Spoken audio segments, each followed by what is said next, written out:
भारत में परिवहन, तो सड़क परिवहन देखते हैं। भारत का लगभग 52.32 लाख किलोमीटर का सड़क नेटवर्क विश्व का दूसरा सबसे बड़ा सड़क नेटवर्क है।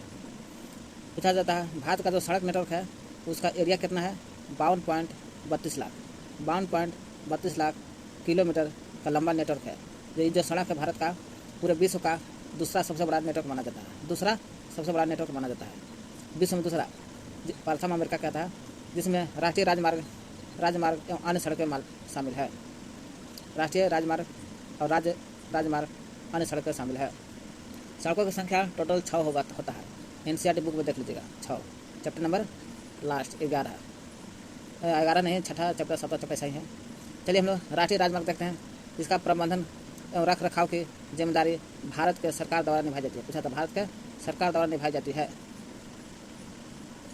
सरकार द्वारा, भारत के सरकार द्वारा। राष्ट्रीय तो राष्ट्रीय के अनुसार केंद्र सरकार लगाता है और का इनका नियंत्रण केंद्रीय लोक निर्माण विभाग द्वारा किया जाता है। रख रखाव की जिम्मेदारी है भारत सरकार केंद्र सरकार के। नियंत्रण के क्रम रहता है केंद्रीय लोक निर्माण विभाग द्वारा नियंत्रण होता है। आर्थिक समीक्षा 2015-16 के अनुसार देखा गया कि राष्ट्रीय राजमार्ग की कुल लंबाई 1,325,1,475 किलोमीटर है। कितना है, 1,475 या 80 किलोमीटर भी देता है। कुल राष्ट्रीय राजमार्ग की लंबाई पूछा कितना है, जिसका देख रख रखाव भारत सरकार और नियंत्रण जो होता है केंद्रीय लोक निर्माण विभाग के अलावा, तो उसका राष्ट्रीय राजमार्ग की कुल लंबाई 1,475 या 80 किलो भी देता है, किलोमीटर है। संपूर्ण देश के सड़कों की कुल लंबाई का लगभग 1.9% है। संपूर्ण देश, पूरे भारत का जो भी देश है, भारत में जितना भी सड़क है उसका कुल लंबाई देखा जाए राष्ट्रीय राजमार्ग के 1.9% है, जो सड़क परिवहन का लगभग 40% यातायात संपन्न करता है। देश के जितना भी सड़क है ना उसका कुल लंबाई का 1.9% राष्ट्रीय राजमार्ग है। 1.9% से देखा जाए सड़क परिवहन लगभग होता है 40%। 1.9% के 40% यातायात कराता है। क्या कहते हैं राष्ट्रीय राजमार्ग, इसका रख रखाव भारत सरकार, नियंत्रण में रहता है केंद्रीय लोक निर्माण। राष्ट्रीय राजमार्ग 2015-16 के अनुसार 1,04,475 या 80 किलोमीटर भी देता है। संपूर्ण देश में सड़कों की कुल लंबाई जितना है उसका 1.9% है। 1.9% से 40% यातायात संपन्न कराता है। भारत का सबसे लंबा राष्ट्रीय राजमार्ग संख्या NH7 है, था पहले, अब दूसरा स्थान पाता है। पहला स्थान पर देख लीजिए यहाँ पर लिखा हुआ है सबसे लंबी राष्ट्रीय राजमार्ग NH44 होगा, 3700 आपको 45 किलोमीटर पड़ता है। सबसे लंबा 44 है, 3745। अब ये हो गया NH में, अब दूसरा स्थान आता है सब।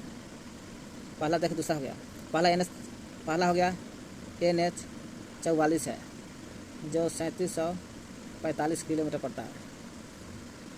NH44 है। भारत का सबसे लंबा राष्ट्रीय राजमार्ग NH7 दूसरा हो गया, जो उत्तर प्रदेश में 128 किलोमीटर है, मध्य प्रदेश में 504 किलोमीटर है, महाराष्ट्र में 232 और आंध्र प्रदेश, कर्नाटक, तमिलनाडु कुल 2369 किलोमीटर, 2300 है, ये 3700 है। राष्ट्रीय राजमार्ग संख्या 1 और 2 को संयुक्त रूप से grand truck road GT road कहते हैं। 1 और 2 जो है राष्ट्रीय राजमार्ग संख्या जो 1 और 2 है, इसको हम लोग GT रोड बोलते हैं, जो शेरशाह सूरी ने बनाया था, दिल्ली वाला 1-2। वही कहा राष्ट्रीय राजमार्ग संख्या 1 और 2 संयुक्त रूप से grand truck road GT road कहते हैं, GT रोड कहते हैं। पढ़ लीजिएगा, इसे जरूर पूछेगा नहीं। सबसे लंबी राष्ट्रीय राजमार्ग NH44 है, 3745 किलोमीटर। दूसरा स्थान पर NH7 हो गया। ये दो श्रीनगर से कन्याकुमारी तक जाती है। NH44 कहाँ से श्रीनगर से होते हुए कन्याकुमारी आपको जोड़ता है। आगे देखते हम लोग, यहाँ पर कहा पास है पंजाब टू हरियाणा, यूपी, राजस्थान, मध्य प्रदेश, महाराष्ट्र तेल क्षेत्र से होते हुए आंध्र प्रदेश, कर्नाटक, तमिल 10। केंद्र शासित प्रदेश जम्मू कश्मीर, चीनी, चंडीगढ़, दिल्ली। कुछ प्रमुख राष्ट्रीय राजमार्ग देखते हैं हम लोग, है ना, तो देख लीजिएगा।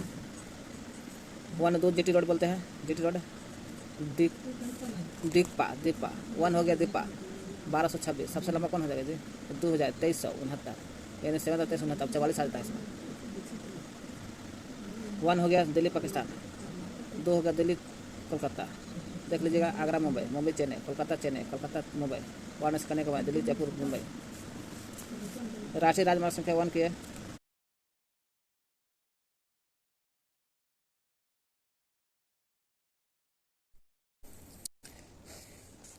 देखिए वन जोड़ता है दीपा को जोड़ता है, या देख सकते हैं, सब बैठे रहते हैं। वन जोड़ता है राष्ट्रीय राजमार्ग संख्या 1 और दिल्ली को जीटी रोड बोलते हैं। दीपा माने दिल्ली पाकिस्तान। दो जोड़ता है आपके दी को, दी से कोलकाता। तीसरा जोड़ता है आगरा मुंबई, आमू हो गया, तीसरा हो गया आमू 1161। चौथा हो गया मुंबई टू चेन्नई, मूचे हो गया तीसरा, च से चेन्नई, च से 4 मुंबई चेन्नई। पांचवा कोलकाता चेन्नई, तो कोचे हो गया पांचवा। छठा हो गया कोलकाता मुंबई कोमू हो जाता है आपको कोमू हो जाता है छठा। सातवां हो गया वाराणसी कन्याकुमारी, जो दूसरा स्थान, पहले पहला स्थान था, दूसरा हो गया 369 किलोमीटर वाक, वाराणसी कन्याकुमारी वाक। आठवां दिल्ली जयपुर मुंबई, दी से दिल्ली, जयपुर जैसे जयपुर, मुंह से मुंबई। राष्ट्रीय राजमार्ग संख्या 1 के में जवाहर सुरंग स्थित है। कह रहा राष्ट्रीय राजमार्ग संख्या 1 के है, 1 के में जवाहर सुरंग स्थित है। 1 के यही ना होगा, दिल्ली पाकिस्तान 1226, इसी में जवाहर सुरंग स्थित है। यह राजमार्ग जालंधर से खुलती है, जम्मू कश्मीर श्रीनगर होते निकलती है। 1 के कहाँ से कहाँ चलती है? जालंधर से जम्मू कश्मीर और श्रीनगर होते हुए उरी तक जाती है, उरी तक। कौन? 1 के कहाँ से जवाहर सुरंग? जम्मू कश्मीर और श्रीनगर को जोड़ने वाली बनिहाल दर्रा आपको जम्मू कश्मीर में ही पड़ता है, तो जम्मू कश्मीर और श्रीनगर को जोड़ता है बनिहाल दर्रा में ही जवाहर सुरंग स्थित है। देखिए यहाँ लिखा हुआ है, बनिहाल दर्रा जम्मू कश्मीर से श्रीनगर जाती है, और इसी मार्ग पर जाने के लिए एक रास्ता बना गया है, जवाहर सुरंग बनिहाल दर्रे पर है ना। सिर्फ पीला तो शिमला तिब्बत है। तो वही राष्ट्रीय राजमार्ग संख्या 1 के जो है सुरंग 1 में ही जवाहर सुरंग है, और जवाहर सुरंग जो है कहाँ स्थित है? तो बनिहाल दर्रा में। 1 के जो ये है जालंधर से खुलती है, तो जम्मू कश्मीर और श्रीनगर होते हुए, जम्मू कश्मीर से जालंधर से जम्मू कश्मीर श्रीनगर होते उरी तक जाते, उरी तक याद कर लेना, उरी तक। जम्मू कश्मीर और श्रीनगर को जोड़ने वाले जो बनिहाल दर्रा जोड़ता है जम्मू कश्मीर और श्रीनगर को। यही बनिहाल दर्रा में ही जवाहर सुरंग स्थित है, और 1 के में भी है।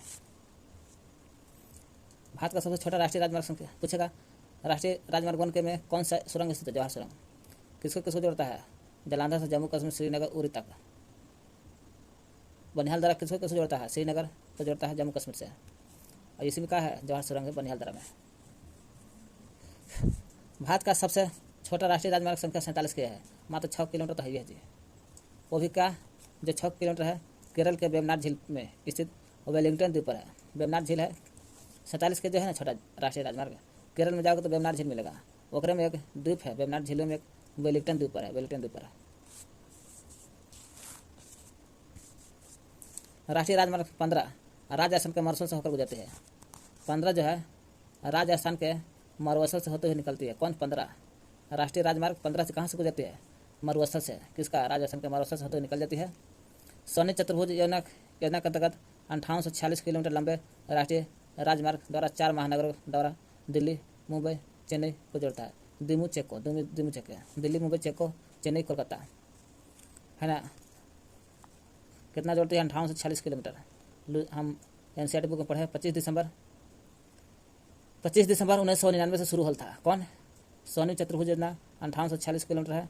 कब से स्टार्ट हुआ? 25 दिसंबर 1999 से शुरू हुआ। इसमें एक और बात है, क्या लिखा है? 4 बड़े महानगर को जोड़ता है, और 12 को बड़े बंदरगाह को भी जोड़ता है। सोनी चतुर्भुज 4 बड़े महानगर को ना, बड़ा नगर दिल्ली, मुंबई, चेन्नई, कोलकाता बड़ा नगर, और 12 को बड़े बंदरगाह को भी जोड़ता है, जो देख लीजिएगा विशाखापट्टनम बंदरगाह। ये सब राष्ट्रीय राजमार्ग विकास कार्यक्रम के अंतर्गत बनने वाले उत्तर दक्षिण गलियारा से श्रीनगर कन्याकुमारी, श्रीनगर से कन्याकुमारी देख लीजिएगा से, तथा पूर्वी पश्चिमी गलियारा सिलचर के पोरबंदर से जोड़ा गया, सिलचर से पोरबंदर। इसकी कुल लंबाई 7522 किलोमीटर है ना। कुल लंबाई कितना है? 7522 किलोमीटर है। इसके क्या करें? दक्षिणी गलियारा और पूर्वी पश्चिमी गलियारा टोटल 7522 किलोमीटर है। दक्षिणी गलियारा देख लीजिए श्रीनगर से कन्याकुमारी, और पूर्वी पश्चिम का किनारा सिलचर जो असम में पड़ती है वहाँ से पूर्वोत्तर गुजरात तक जाती है। टोटल 7500 किलोमीटर है जी। राजमार्ग देखते हैं हम लोग। राजमार्ग आता है, इसका निर्माण रख रखाव जिम्मेदारी राज्य सरकार की होती है। राज्य तो राज्य सरकार का होगा। राज्यों के राजमार्ग की लंबाई वर्तमान में 1,42,687 किलोमीटर है। 1,42,687 किलोमीटर है राजमार्ग है। इसका कितना था, इसका देखा जाए राजमार्ग था आपको 1,04,75 किलोमीटर। हम लोग देख राज्य के सरकार द्वारा होता है, राज्य सरकार 1,42,687 किलोमीटर है। भारत में सड़कों का सर्वाधिक घनत्व केरल में है। केरल में घनत्व के मामले में केरल पहला स्थान है सड़क का, जहाँ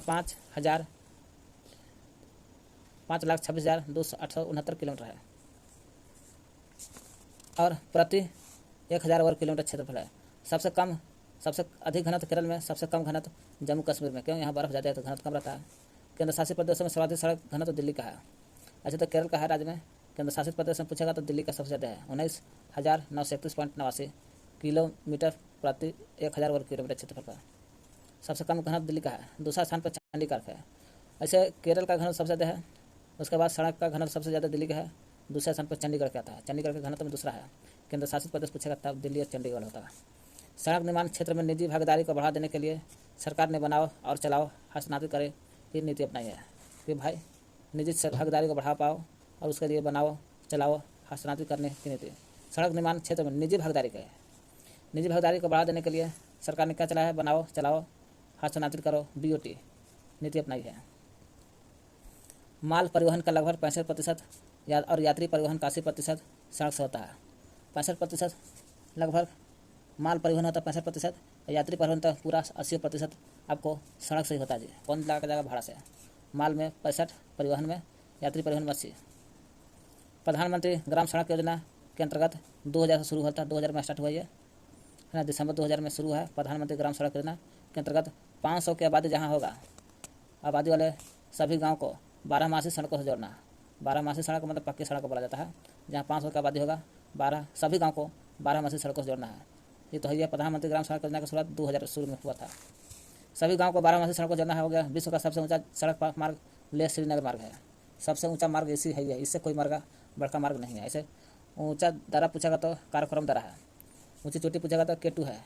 एक ऊंचा सड़क पूछेगा तो सड़क में आ जाएगा ऊंचा में लेह श्रीनगर मार्ग है। जो ऊंचा है तो ऊंचली एरिया में देखिए ना सबसे ऊंचा बिंदु पर मिलेगा, जो काराकोरम दरे को पार करती है। लेह श्रीनगर किसको पार करती है, ऊंची सड़क से काराकोरम दरे को पार करती है। इसकी ऊंचाई लगभग 3450 किलोमीटर है। सड़क का सबसे ऊंची मार्ग जो है लेह श्रीनगर, इसकी ऊंचाई 3450 मीटर है। मीटर में 3450 मीटर है। 2006 में इसे राष्ट्रीय राजमार्ग 1D नेशनल हाईवे 1D घोषित कर दिया गया है। किसको, लेह श्रीनगर को NH 1D रख दिया गया। राष्ट्रीय राजमार्ग की कुल लंबाई 1,04,75 इसका हो गया। राष्ट्रीय राजमार्ग की लंबाई 1,04,75 किलोमीटर या 80 किलोमीटर देता है ना, वही कर रहा है। वही राजमार्ग के हो गया 1,04,75 किलोमीटर कुल दूरी हो गया है ना। कुल सड़क लंबाई का प्रतिशत 1.92% सड़क लंबाई है। इसी का 1.92% सड़क लंबाई है। 1.92% होता है सड़क लंबाई। कुल टोटल सड़क लंबाई का 1.9% है। लेकिन सड़क परिवहन का लगभग 80% यातायात करवा देता है, 1.9% है। राष्ट्रीय राजमार्ग देख लीजिए 1,04,75 1.92% लंबाई है। जो यातायात का आपको कितना यात्रा करवा देता है, 40% यात्रा करवा देता है 40%। राज्यों के राजमार्ग 1,48,256 राज्यों का देख लीजिए, यहाँ पर लिखा होगा 1,42,687 किलोमीटर राज्य है। यहाँ कितना रहा है 1,48,256, देखिए बदल जा रहा है। 2.83% लंबाई है टोटल राज्यों का। अन्य सड़कें 49,83,579 95.23% अन्य से सबसे ज़्यादा इसी से है। सीमावर्ती सड़क, ऐसे टोटल सड़क की कुल संख्या 6 होता है। सीमावर्ती सड़कों का निर्माण और प्रबंधन सीमा सड़क विकास बोर्ड करता है। सीमावर्ती है तो सीमा सड़क विकास बोर्ड द्वारा किया जाता है। सीमा सड़क संगठन की स्थापना 1960 में था। 1960 में होता है, पूछ सकता है सीमा सड़क संगठन का स्थापना कब हुआ था, 1960 में हुई थी। अपने गठन के समय से लेकर मार्च 2001 ईस्वी तक, जब 1960 हुआ तो 1960 से लेकर 2001 ईस्वी तक संगठन ने 29,139 किलोमीटर लंबी सड़कों का निर्माण किया था, है ना, 29,139 किलोमीटर, और 34,306 किलोमीटर लंबी सड़कों को पक्का कराने का पूरा किया, निर्माण किया। 29,139 किलोमीटर लंबी सड़कों का निर्माण किया, सड़क का, लेकिन 34,306 किलोमीटर लंबी सड़कों को पक्का भी कर दिया था। कौन? सीमा सड़क संगठन 1960 में वाला। यह संगठन कुल मिलाकर 17,435 किलोमीटर लंबी सड़कों का रख रखाव करता है। रख रखाव कहेगा तो 17,435, है ना, सीमावर्ती देशों को ही देखभाल करता है। एशिया का सबसे बड़ा रोपवे राज्य मार्ग है। गढ़वाल में जोशीमठ एवं औली को जोड़ता है। पूछेगा एशिया का सबसे बड़ा रोपवे का है? सबसे बड़ा रोपवे गढ़वाल में जोशीमठ को जोड़ता है। रोपवे किसको जोड़ता है? राज्य मार्ग गढ़वाल में जाओगे तो जोशीमठ और औल को जोड़ता है। रोपवे कौन जोड़ता है? तो रोपवे राज्य मार्ग जो है ना, ये जोड़ता है गढ़वाल में जोशीमठ को जोड़ता है और औल को जोड़ता है। ये रोपवे जो है जोशीमठ और औल को जोड़ता है। जोशीमठ रोपवे राज्य मार्ग, जोशीमठ औल को जोड़ता है रोपवे राज्य मार्ग। देखिए रेल परिवहन के बारे में। भारतीय रेल एशिया का सबसे बड़ी माना जाता है और विश्व के दूसरी सबसे बड़ी रेल माना जाता है। भारत में सर्वप्रथम रेल व्यवस्था की शुरुआत 16 अप्रैल 1853 ईस्वी में मुंबई से हुआ था, थाने के बीच 34 किलोमीटर। डलहौजी के समय होता स्टार्ट, लॉर्ड डलहौजी के समय। विश्व की सबसे पहली रेलगाड़ी 1825 में चली थी। लिवरपूल से चली थी मैनचेस्टर, एल तक चली थी। कहाँ तक? एल से लेकर लिवरपूल से मैनचेस्टर के बीच चली थी। लिवरपूल से एल से लिवरपूल, एम से मैनचेस्टर 1825 में चली थी। विश्व की सबसे पहली रेलगाड़ी कब चली? 1825 में, एल लिवरपूल से मैनचेस्टर। भारतीय रेल बोर्ड की स्थापना 1905 में हुआ था।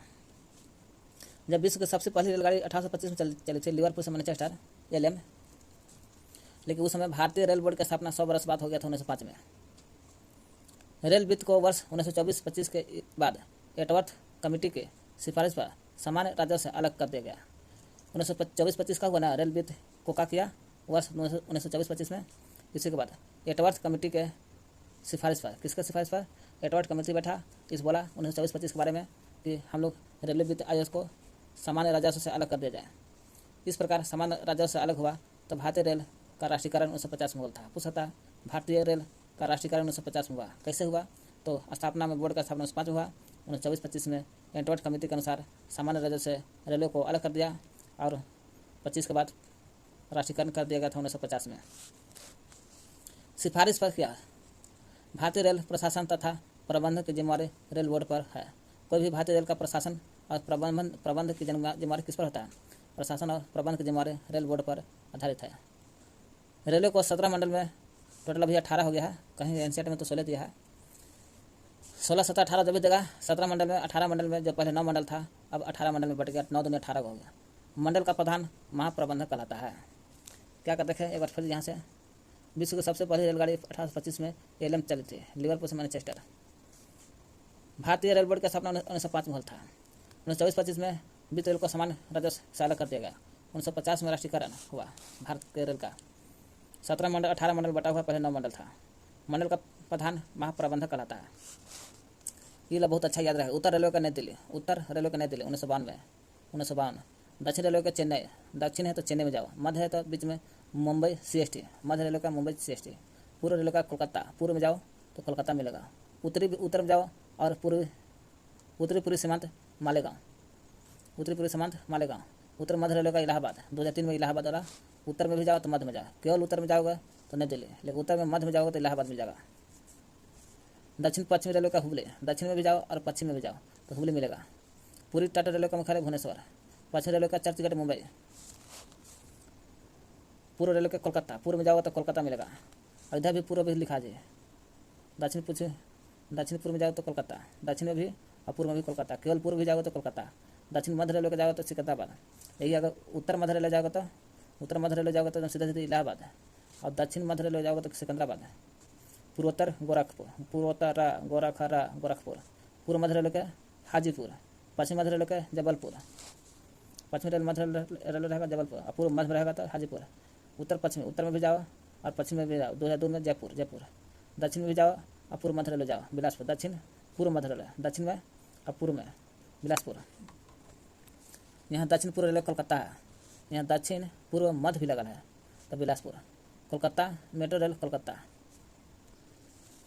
कह रहा है देश में सबसे लंबी दूरी तय करने वाली गाड़ी के नाम बताओ। विवेक एक्सप्रेस।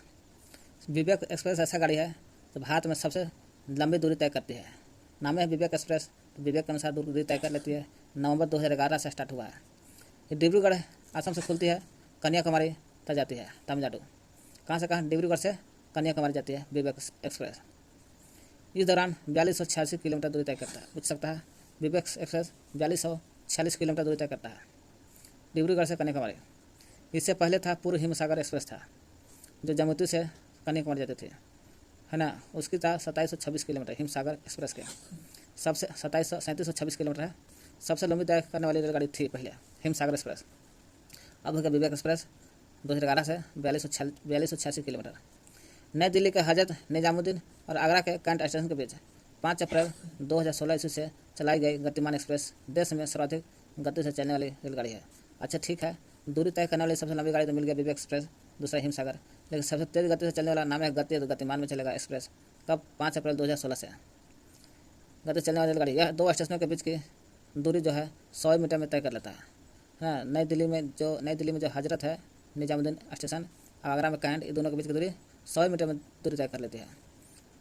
और 100 मिनट में तय कर लेने के लिए 160 किलोमीटर प्रति घंटे की के हिसाब से चलती है, 160 समझ लीजिए।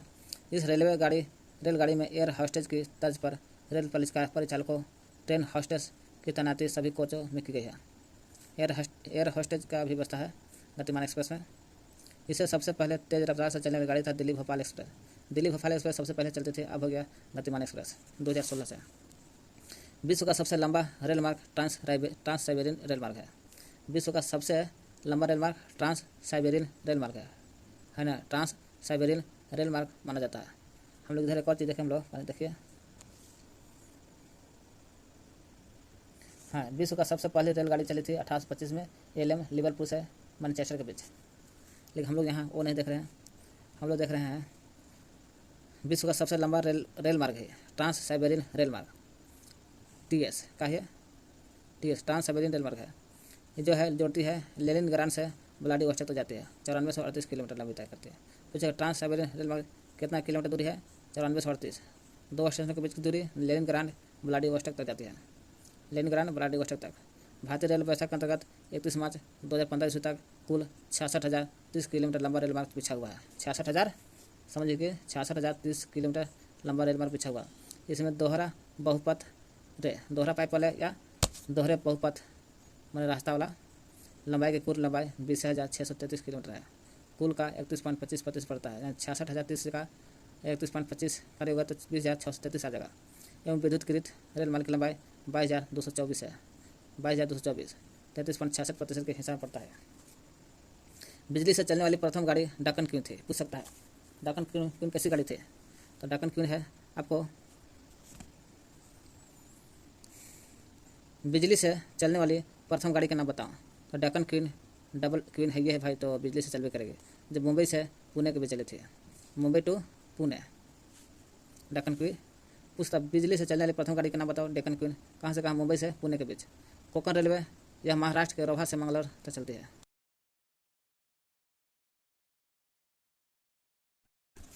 देख रही है कोंकण रेलवे का मानचित्र, आपको पेज नंबर 233 है। कोंकण रेलवे मानचित्र महाराष्ट्र, यहाँ महाराष्ट्र पड़ता है, महाराष्ट्र का एरिया है। आपको रोहा से शुरू होता है और रोहा से होते हुए तो गोवा के मनगांव तक, यहाँ गोवा जो है ना, यहाँ मनगांव तक आती है। गोवा से होते हुए कोंकण रेलवे मार्ग है, गोवा के मनगांव तक आती है। मनगांव यहाँ जब आती है मनगांव तक तो हो गया। इसी ट्रैक की लंबाई 741 किलोमीटर है। ट्रैक की लंबाई, इसका दूरी है कोंकण रेलवे के गोरवा से मनगांव तक टोटल 741 किलोमीटर है दूरी। और क्या इसमें इस रेल मार्ग पर पहली बार रेल परिचालन 26 जनवरी 1998 से शुरुआत हुआ था रेल परिचालन। और कुछ है देख लीजिए, इससे होने वाले इस रेल मार्ग से लाभान्वित कौन को राज्य का लाभ होता है? तो रोहा महाराष्ट्र का तो होबे करता होगा। फिर तो महाराष्ट्र है, देखिए महाराष्ट्र के बाद से स्टार्ट होता है। फिर इसका आपको महाराष्ट्र के बाद गोवा का भी फायदा होता है। गोवा के बाद आपको कर्नाटक का भी फायदा होता है। कर्नाटक के बाद आपको आपके इधर केरल है, केरल का भी फायदा होता है। तीनों राज्य के फायदा होता है, चारों राज्य के। अभी देखें हम लोग कोंकण रेलवे जब को देख रहे हैं महाराष्ट्र के रोहा से प्रारंभ होता है और गोवा के मनगांव तक जाती है। ट्रैक की कुल लंबाई 741 देख लिए।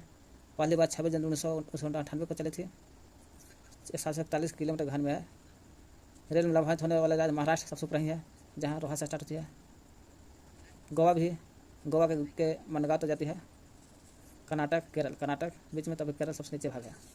MGKK, Maharashtra, Goa, Karnataka, Kerala, MGKK। NCERT 12 पर भारत लोग और अर्थव्यवस्था पेज नंबर 19 के अनुसार देखा जाए कोंकण रेलवे की लंबाई 760 किलोमीटर है। कितना है कोंकण? इसे दिखा रहा है 741 से यहाँ पर, है ना, लेकिन यहाँ बता रहा है कोंकण रेलवे की लंबाई 741 न दे करके 760 किलोमीटर भी देगा तो कोई दिक्कत नहीं है। यह रेल मार्ग 146 नदी को पार करती है और नदी धाराओं को पार करती है। 146 को नदी धाराओं के 2000 पुल को भी पार करती है और 2000 पुल 91 सुरंग को पार करती है कोंकण रेलवे। इस मार्ग पर सबसे लंबी सुरंग की लंबाई 6.5 किलोमीटर है। सबसे लंबी सुरंग की लंबाई कितना है? 6.5 किलोमीटर है कोंकण रेलवे में। इस उद्यम में कर्नाटक, गोवा, महाराष्ट्र राज्य भागीदारी है। देख लीजिए वही चीज़ है। कोलकाता मेट्रो ट्रेन 1972 में बना था। 1972 इसमें बने योजना 1975 ईस्वी से अमल में आई। दमदम से टालीगंज तक चलती है कोलकाता, दमदम से लेकर के टालीगंज। भूमिगत रेल मार्ग की कुल लंबाई 16.45 किलोमीटर है। कोलकाता मेट्रो रेल की शुरुआत 24 अक्टूबर 1984 को हुई। स्थापना हुआ था 2010 कोलकाता में। इसमें बड़ी लेनदेन है ना। भारत का 17वां है, क्या 17वां पता नहीं। कोलकाता मेट्रो रेल भारत का 17वां माना जाता है। 1972 में बना, है ना, बनी योजना था। ये योजना बना 1972 में और 75 ईस्वी से अमल में आ गया। अमल में पूछा 75, योजना बना 72 में और अमल में आ गया 75 में। कहाँ से कहाँ? दमदम से लेकर के टालीगंज, दमदम से लेकर के टालीगंज, ध्यान में रखना आपको। भूमिगत रेल मार्ग की कुल लंबाई है 16.45 किलोमीटर। कोलकाता मेट्रो रेल की शुरुआत 24 अक्टूबर 1984 को था। 24 अक्टूबर 1984 को था। पूछेगा कोलकाता मेट्रो रेल की शुरुआत योजना कब बना? 72 में। अमल कब आया? 75 में। इसका शुरुआत कब था? कोलकाता मेट्रो रेल की शुरुआत 24 अक्टूबर 1984 को हुआ। स्थापना 2010 के कोलकाता में, स्थापना 2010 में होता कोलकाता में। दिल्ली मेट्रो रेल यह जापान कोरिया के कंपनी के सहयोग से बना था। पूछ सकता है आपको, दिल्ली जो मेट्रो रेल हुआ जापान और कोरिया का सहयोग से बना था। जापान कोरिया का सहयोग से Delhi metro train.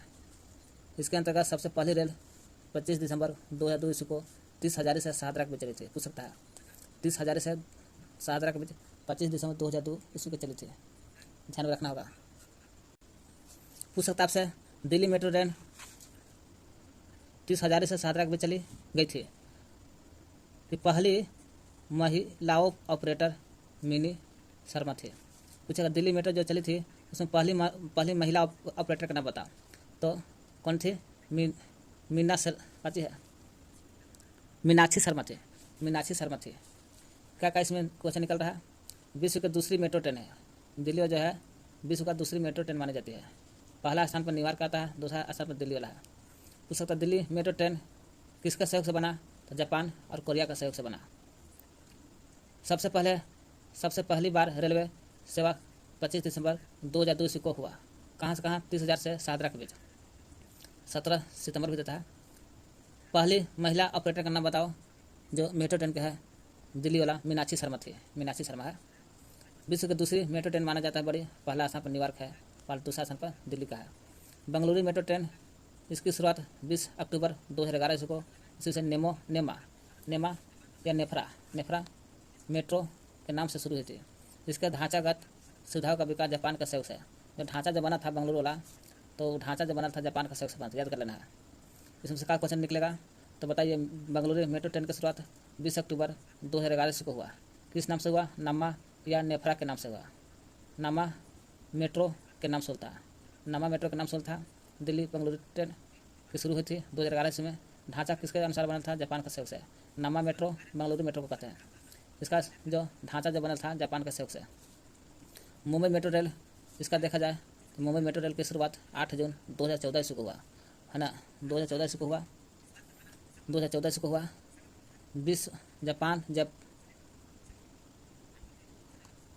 Mumbai metro train का जो देखें हम लोग 8 जून 2014 ईस्वी को हुआ।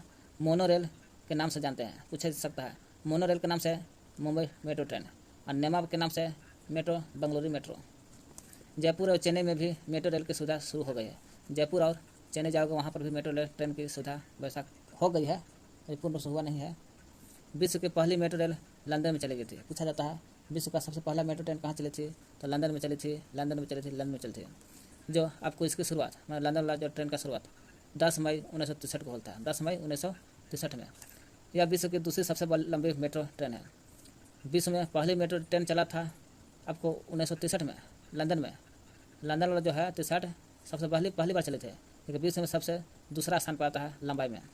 वही का विश्व की दूसरी सबसे लंबी मेट्रो ट्रेन मानी जाती है लंदन को मान इसकी लंबाई 1963 में जो चली थी है ना, लंबाई देखा जाए इसका 1963 में 402 किलोमीटर है।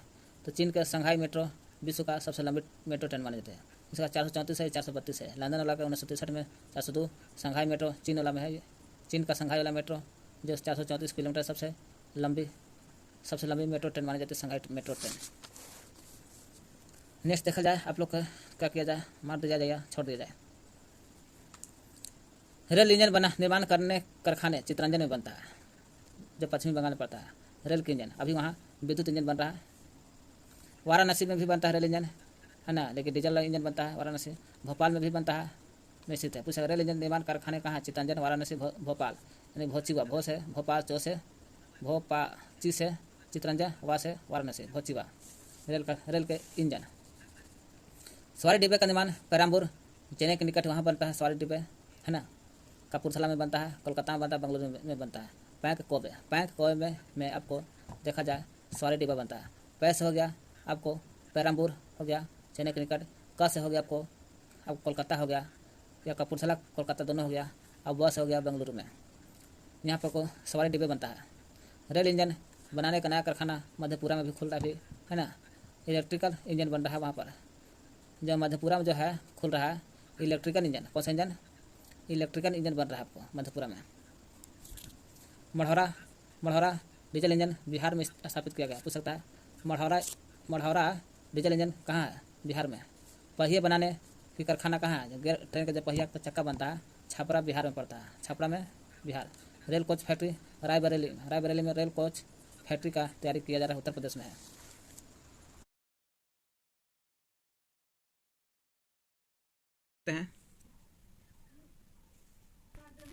यहाँ से है,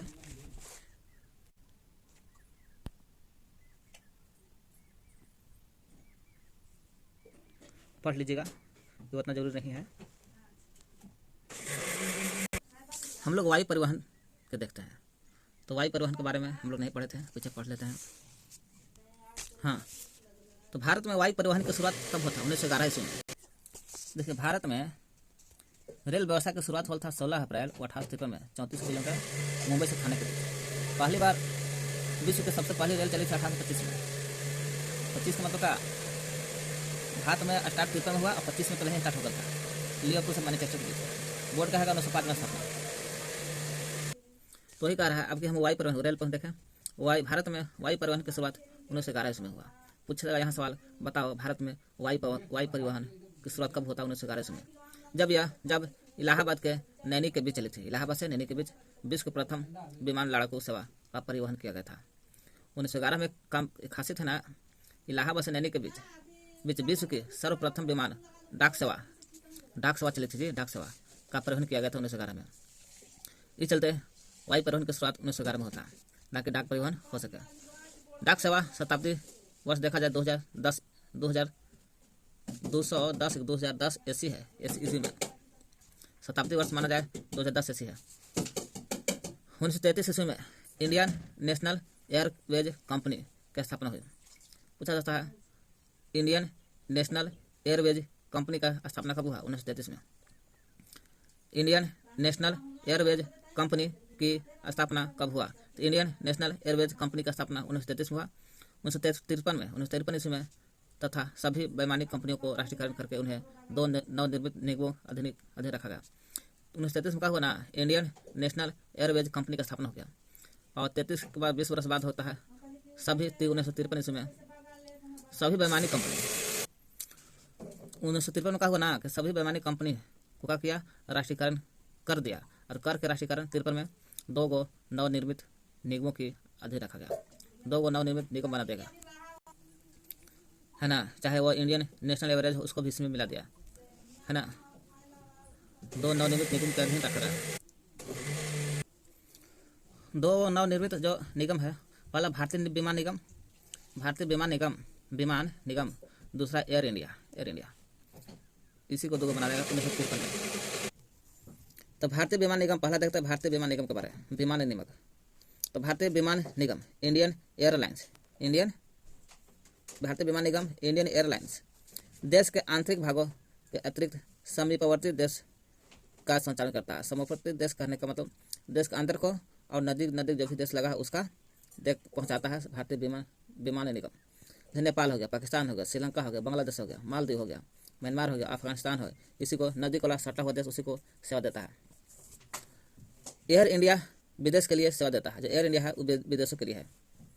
1981 ईस्वी में देश में घरेलू उड़ान के लिए वायुदूत नामक तीसरे निगम की स्थापना की गई। ऐसे था पहले दो, भारतीय विमान और एयर इंडिया। भारतीय विमान देश के आंतरिक भागों के लिए, खूब से खूब अधिक नजदीकी पड़ोसी देश के लिए, एयर इंडिया विदेशों के लिए था। लेकिन तीसरा एक और आ जाता है, इसको तीसरा हम मान सकते हैं, है ना। तीसरा 1981 में होता है। देश में घरेलू उड़ान, क्या है घरेलू, ये आंतरिक भाग, ये घरेलू उड़ान के लिए वायुदूत की नामक स्थापना किया गया। पूछा जा सकता है वायुदूत एक नामक तीसरा निगम की स्थापना की गई, वायुदूत कब, 1981 में, जिसके बाद भारत में विमान निगम में विलय हो गया। ये भी जो हुआ वायुदूत इसी में हो गया, भारतीय विमान निगम में। कहा कि तू घरेलू का उड़ाएगा, घरेलू तो उड़ाबे करेगा, तो खूब से खूब थोड़ा सा सटल उटल जो देख सही नदी को भी देख लो, है ना। बाद में कहा भारतीय विमान निगम में मिल जाता है। 1981 में होता स्थापना। 24 अगस्त 2007 ईस्वी की बात है।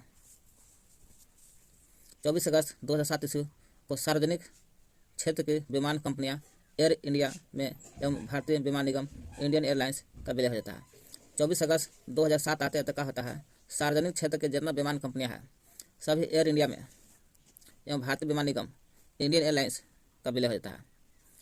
जितना था ना 24 अगस्त 2007 ईस्वी को सार्वजनिक क्षेत्र के विमान कंपनियां, जितना भी विमान कंपनियां था, विमान कंपनी चाहे जो भी, है ना, और एयर इंडिया जो दोनों भारतीय विमान निगम एयर इंडिया दोनों वही कर रहा, विमान कंपनियां और इंडिया भारतीय विमान निगम, है ना, ये दोनों आपको भारतीय विमान निगम में ही आ जाता है।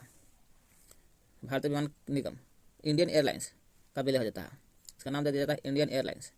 यह दोनों कंपनियां अब national aviation company of India limited NACIL के नाम से काम कर रहा है। दोनों जब कंपनियां दोनों मिल जाता है तो दोनों का काम है क्या, national aviation company of India limited NACIL के नाम से काम कर रहा है। कंपनी का ब्रांड नाम एयर इंडिया है। ये दोनों को मिलाकर क्या किया है, एयर इंडिया बना दिया। एयर इंडिया तो पहले से है, फिर समझे नहीं, कुछ और बोल देते हैं। 24 अगस्त 2007 ईस्वी के सार्वजनिक क्षेत्र के विमान कंपनियां जितना था, एयर इंडिया विमान कंपनियां एवं एयर इंडिया एवं भारतीय विमान निगम इंडियन एयरलाइंस का विलय होता है। ये दोनों का होता है, ये दोनों आपस में मिल जाते हैं, है ना, मिल जाते हैं। ये दोनों कंपनियां अब national aviation company of India limited NACIL, ये दोनों जो है नेशनल NACIL के नाम से काम कर रहा है। अभी कंपनी का ब्रांड नाम है एयर इंडिया, हालांकि दोनों मिल गया फिर भी एयर इंडिया के नाम से चल रहा है। कंपनी का ब्रांड नाम एयर इंडिया है। क्या कहते हैं, भारत में वायु परिवहन की शुरुआत कब होता है, 1911 में। कब से कहाँ, इलाहाबाद से नैनी के बीच। क्यों, विमान डाक सेवा के शर्त के अनुसार। 1933 में क्या हुआ था, इंडियन नेशनल एयरवेज कंपनी का स्थापना हुआ था।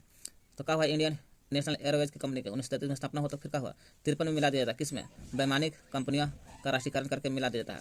कुछ होता है वैमानिक कंपनियों का राष्ट्रीयकरण कब होता है, 1953 में। बना करके दो गो निर्मित निगम बनाया, पहला भारतीय विमान निगम, दूसरा एयर इंडिया। ये दोनों फिर मिल जाता है, आपको मिला करके बना देता है NACIL। कब, 24 अगस्त 2007 ईस्वी को सार्वजनिक क्षेत्र के जितना विमान कंपनी है उसको और एयर इंडिया उसको, दोनों भारतीय विमान निगम, ये दोनों आपको सार्वजनिक क्षेत्र में आते हैं। एयर इंडिया और भारतीय विमान निगम इंडियन एयरलाइंस का विलय हो गया। दोनों कंपनियां अब नेशनल एविएशन, N से नेशनल, A से एविएशन, C से कंपनी ऑफ, I से इंडिया, L से लिमिटेड के नाम से काम कर रहा है। और ब्रांड का नाम इसका है दोनों का एयर इंडिया। कब होता है, 24 अगस्त 2007 को।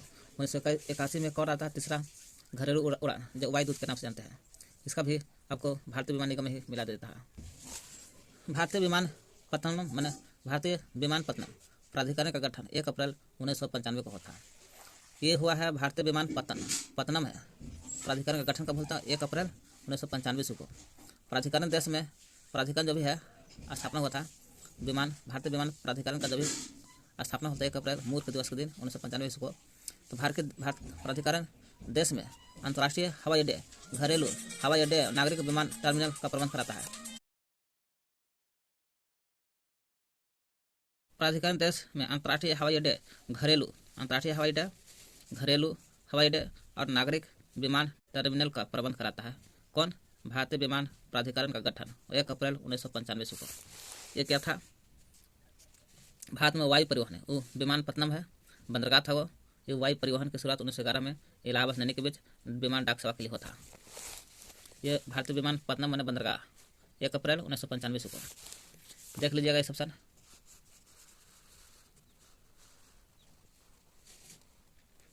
इन घरेलू हवाई अड्डे को अक्टूबर 2012 में अंतर्राष्ट्रीय हवाई अड्डा का दर्जा मिला। जितना भी है 2012 में सभी का अंतर्राष्ट्रीय हवाई अड्डा का दर्जा मिल गया। बिरसा मुंडा हवाई अड्डा रांची में पड़ता है। बिरसा मुंडा हवाई अड्डा रांची में, जयप्रकाश पटना में 29वां अंतर्राष्ट्रीय हवाई अड्डा है। देख लीजिएगा सब।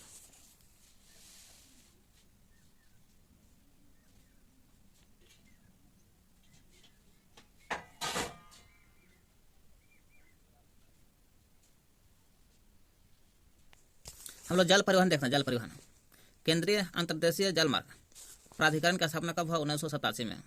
पूछ सकता आपको, बताओ केंद्रीय अंतर्देशीय जलमार्ग कैसा जलमार्ग? अंतर्देशीय जलमार्ग। जलमार्ग 2 प्रकार का होता है, एक अंतर्देशीय होगा, एक आंतरिक होगा, समुद्रिक होता। तो ही आंतरिक अंतर्देशीय बोलते हैं। जलमार्ग की स्थापना 1987। अंतर्देशीय कहने मतलब खोजने की आंतरिक होगा, दोनों मिला करके। अंतर्देश केंद्रीय है तो अंतर्देशीय जलमार्ग के प्राधिकरण का स्थापना 1987 में था। उस समय इसका मुख्यालय था कोलकाता में। कहाँ था? 87 में कोलकाता मुख्यालय था। देश का जलमार्ग को 2 भाग में बांटा गया, याद कर लेना है। आंतरिक जलमार्ग होता है, एगो समुद्री जलमार्ग होता है। यह परिवहन आंतरिक जलमार्ग जो है परिवहन नदी द्वारा, नहरों द्वारा, झीलों द्वारा होता है। हल्दिया से इलाहाबाद के जलमार्ग को 22 अक्टूबर 1986 को राष्ट्रीय जलमार्ग संख्या 1 घोषित किया गया। जो हल्दिया से इलाहाबाद है NW1 हो गया, जो गंगा हुली की नदी पर स्थित है, 1620 किलोमीटर है। इसका कब घोषित किया? 22 अक्टूबर 1986 को राष्ट्रीय जलमार्ग घोषित किया। इसको 1986 को घोषित किया गया। गंगा और हुगली नदी के किनारे पर है, स्थित है। इसको आंतरिक जलमार्ग भी बोला जाता है, राष्ट्रीय जलमार्ग को। देख लीजिएगा।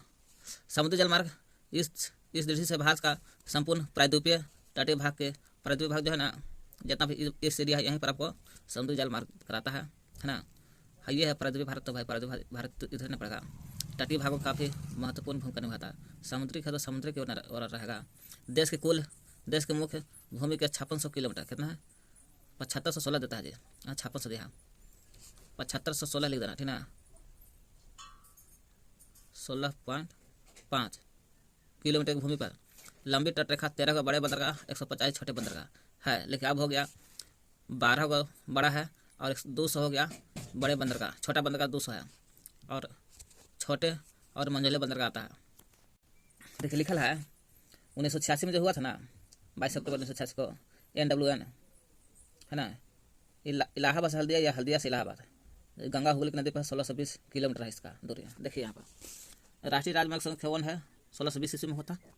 स्थापना हुआ था 22 अक्टूबर 1986 को, है ना। देख लीजिए, हल्दिया से लेकर के इलाहाबाद है, हल्दिया से इलाहाबाद, बीच में कोलकाता, पश्चिम बंगाल हुगली नदी और गंगा नदी का अंत होता है। यमुना नदी भी अंत है। तो पूछ सकता है NH1 हुगली हल्दिया से इलाहाबाद कितना किलोमीटर दूरी? 1620 किलोमीटर दूरी पड़ता है। कब हुआ था? 22 अक्टूबर 1986 को हुआ था। कहाँ से कहाँ? हुगली नदी से लेकर के आपको गंगा जमुना के अच्छी पर है। बीच में घाघरा नदी, वाराणसी सब आता है, गंगा नदी भी आता है, कोसी नदी भी आता है, सोन नदी भी आता है, बिहार भी आता है ना।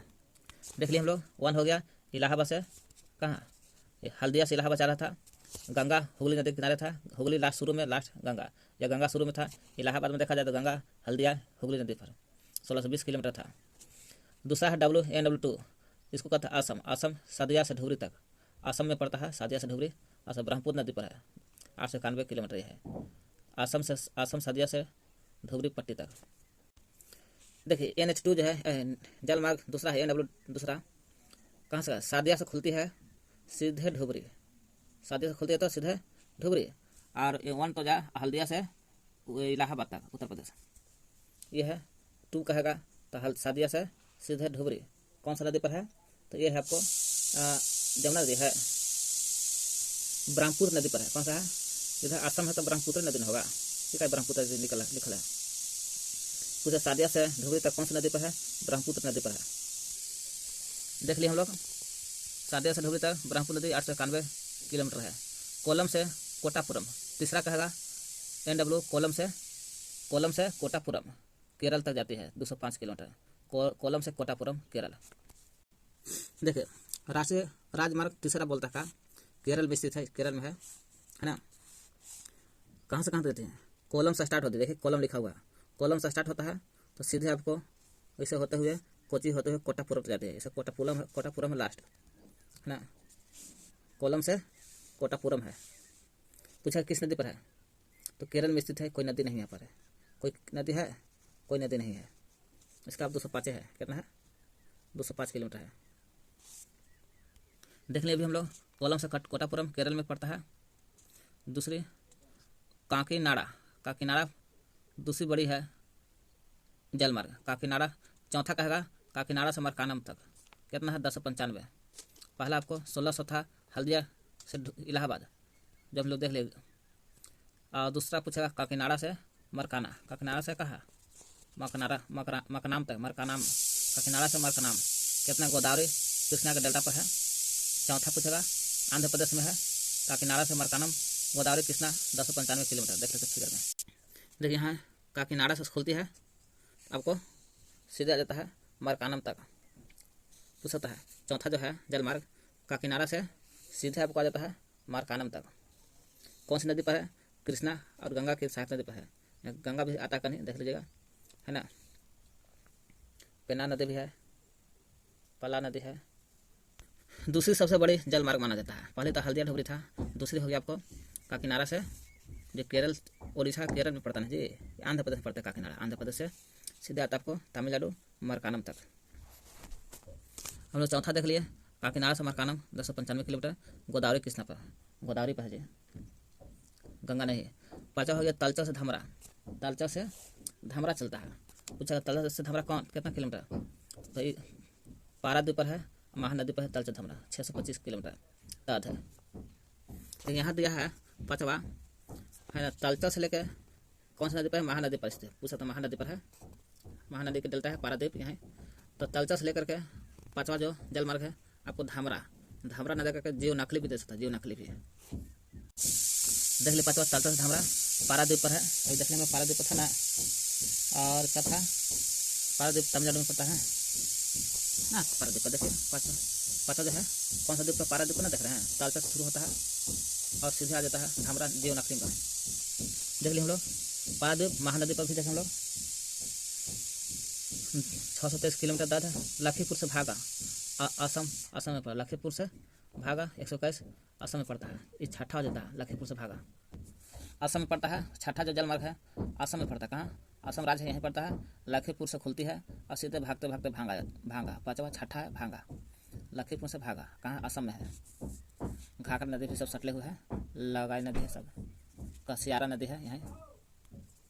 देश के सबसे बड़े बंदरगाह मुंबई में है, इससे कोई बड़ा बंदरगाह अब तक है ही नहीं है मुंबई वाला से। और जवाहर बंदरगाह इसी के नीचे बनाएगा, इसलिए सबसे बड़ा बंदरगाह जवाहर बंदरगाह यहीं है मुंबई वाला में। बड़े बंदरगाहों का नियंत्रण केंद्र सरकार करती है, जितना ही बड़ा बंदरगाह है उसका जो नियंत्रण करता है केंद्र सरकार के हाथ में रहता है। जबकि छोटे बंदरगाह संविधान के समुद्री सूची में शामिल कर दिया गया, छोटकन के, जिनका प्रबंधन संबंधी राज्य सरकार करता है। समुद्री सूची में छोटका तो राज्य सरकार के देन है, वही सब करता है राज्य सरकार। देश का सर्वश्रेष्ठ राज्य सरकार करता है। देश का सर्वश्रेष्ठ प्राकृतिक बंदरगाह पूछेगा तो कौन है, तो प्राकृतिक बंदरगाह विशाखापट्टनम वाला है। देखना विशाखापट्टनम जो है प्राकृतिक बंदरगाह नाम से जानते हैं, और सबसे प्राकृतिक बंदरगाह पूछेगा विशाखापट्टनम आंध्र प्रदेश में। और सबसे बड़ा पूछेगा जवाहर बंदरगाह यहीं स्थित है मुंबई वाला, इससे बड़ा कोई नहीं है। देख लिए हम लोग, देश का सर्वश्रेष्ठ प्राकृतिक बंदरगाह विशाखापट्टनम है। यह भारत का सबसे गहरा बंदरगाह है। विशाखापट्टनम जो है प्राकृतिक भी है और सबसे गहरा बंदरगाह भी नाम से जानते हैं विशाखापट्टनम को। तो देख लिए हम लोग, देश का सर्वश्रेष्ठ प्राकृतिक बंदरगाह विशाखापट्टनम है। यह भारत का सबसे गहरा बंदरगाह भी कहते हैं। गुजरात में स्थित कांडला बंदरगाह एक जवारी बंदरगाह है, कांडला। यह मुक्त व्यापार क्षेत्र वाला बंदरगाह है ना। यहाँ मुक्त व्यापार क्षेत्र वाला बंदरगाह नाम जानते हैं। ANW नौ मार्ग अर्थ होता है, यहाँ पर देख लीजिए ANW का। देखिए कांडला जो बंदरगाह है गुजरात में पड़ता है। जो ये जो है ये ज्वारी बंदरगाह है। क्या है? ज्वारी बोला जाता है इसका। क्यों बोला जाता है? क्योंकि यहाँ पर हमेशा ज्वार उठते रहता है, इसलिए ज्वारी बंदरगाह का नाम जानते हैं, या मुक्त व्यापार के भी नाम से जानते हैं कांडला को। भारत का सबसे बड़ा लौह अयस्क निर्यातक केरल है। केरल में सबसे पूछेगा भारत का सबसे बड़ा लौह अयस्क कौन सा राज्य सबसे ज़्यादा निर्यात करता है? लौह अयस्क में केरल। अरे केरल नहीं जी, भारत सबसे बड़ा लौह अयस्क निर्यात करता है। सबसे ज़्यादा लौह अयस्क निर्यात करता है आपको भारत है, केरल नहीं। इसमें हमको लगा केरल है। पूरे देश में कहेगा तो लौह अयस्क भारत करता है। भारत के दूसरा बड़ा बंदरगाह बताइए, तो चेन्नई है। चेन्नई दूसरा सबसे बड़ा बंदरगाह है। पहला मुंबई देखें, दूसरा बड़ा चेन्नई, या मुखी भी कहते हैं इसको। दक्षिण भारत की बड़ी नदी भी बोला जाता है, बंदरगाह है। देखना चेन्नई जो है भारत के पूरे भारत कहेगा तो प्रथम में मुंबई है, दूसरा स्थान पर चेन्नई है। लेकिन दक्षिण भारत को पूछेगा तटीवर्ती में तो आपको चेन्नई आता पहला स्थान दक्षिण में। दक्षिण तो कोई है ही नहीं है, इससे बड़ा कोई नहीं है। वही कारण भारत का दूसरा बड़ा बंदरगाह चेन्नई है, और चेन्नई भारत में दूसरा और दक्षिण भारत के प्रथम बड़ा बंदरगाह। चेन्नई एक कृत्रिम बंदरगाह है। कैसा? कृत्रिम है। चेन्नई कैसा है? दक्षिण भारत का दूसरा बड़ा, दक्षिण भारत का पहला, पूरे भारत का दूसरा कृत्रिम बंदरगाह। और प्राकृतिक बंदरगाह विशाखापट्टनम। हम लोग देख लिए चेन्नई एक कृत्रिम बंदरगाह है। भारत का सबसे प्राचीनतम बंदरगाह माना जाता है चेन्नई इलाका। देख लोग चेन्नई इलाका देखें दूसरा है, और भारत में दूसरा, दक्षिण भारत में पहला। ये कृत्रिम है। सबसे प्राचीनतम पुराना बंदरगाह चेन्नई है। चन्नीतम यानी कि प्राचीनतम। वही करा चेन्नई एक कृत्रिम बंदरगाह देख लिया। भारत का सबसे प्राचीनतम बंदरगाह भी है। कोचिन शिपयार्ड लिमिटेड का स्थापना 1972 में था। क्यों? कोचिन शिपयार्ड लिमिटेड का स्थापना यहाँ बंदरगाह के आवागमन का क्षेत्र होता है 1972 ईस्वी में हुए थे। इसका मुख्यालय उस समय 72 में था, कोची केरल में, है ना। ये देश का जहाज निर्माण अच्छा यहाँ होता है। कोचिन शिपयार्ड लिमिटेड जो हुआ था स्थापना 1972 में, कोचिन है तो कोची केरल में, कोची केरल में हुआ स्थापना होगा, मुख्यालय है, नाम है कोची में होगा मुख्यालय। कोची शिपयार्ड लिमिटेड का स्थापना 1972 में, उसका मुख्यालय कोची में ही था, केरल। जहाज निर्माण होता है यहाँ पर, और मरम्मत भी होता है। बड़े क्षमता वाला शिपयार्ड माना जाता है इसको, कोची शिपयार्ड लिमिटेड 1972 लगे। दहेज गुजरात में पड़ता है। देश का प्रथम बंदरगाह है जो रसायनों के निपटाने हेतु स्थापित किया गया है, इसलिए इसे रसायन बंदरगाह नाम भी जाना जाता है। दहेज क्या है?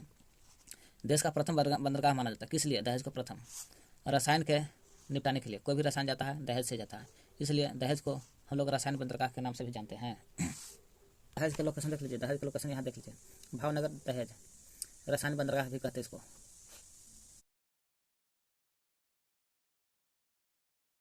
भारत का सबसे गहरा बंदरगाह तो विशाखापट्टनम देख लिया, है ना। विशाखापट्टनम सबसे बड़ा गहरा बंदरगाह भी प्राकृतिक है, लेकिन गहरा में विशाखापट्टनम, लेकिन दूसरा गहरा पारादीप बंदरगाह है, पारादीप जो उड़ीसा में पड़ता है।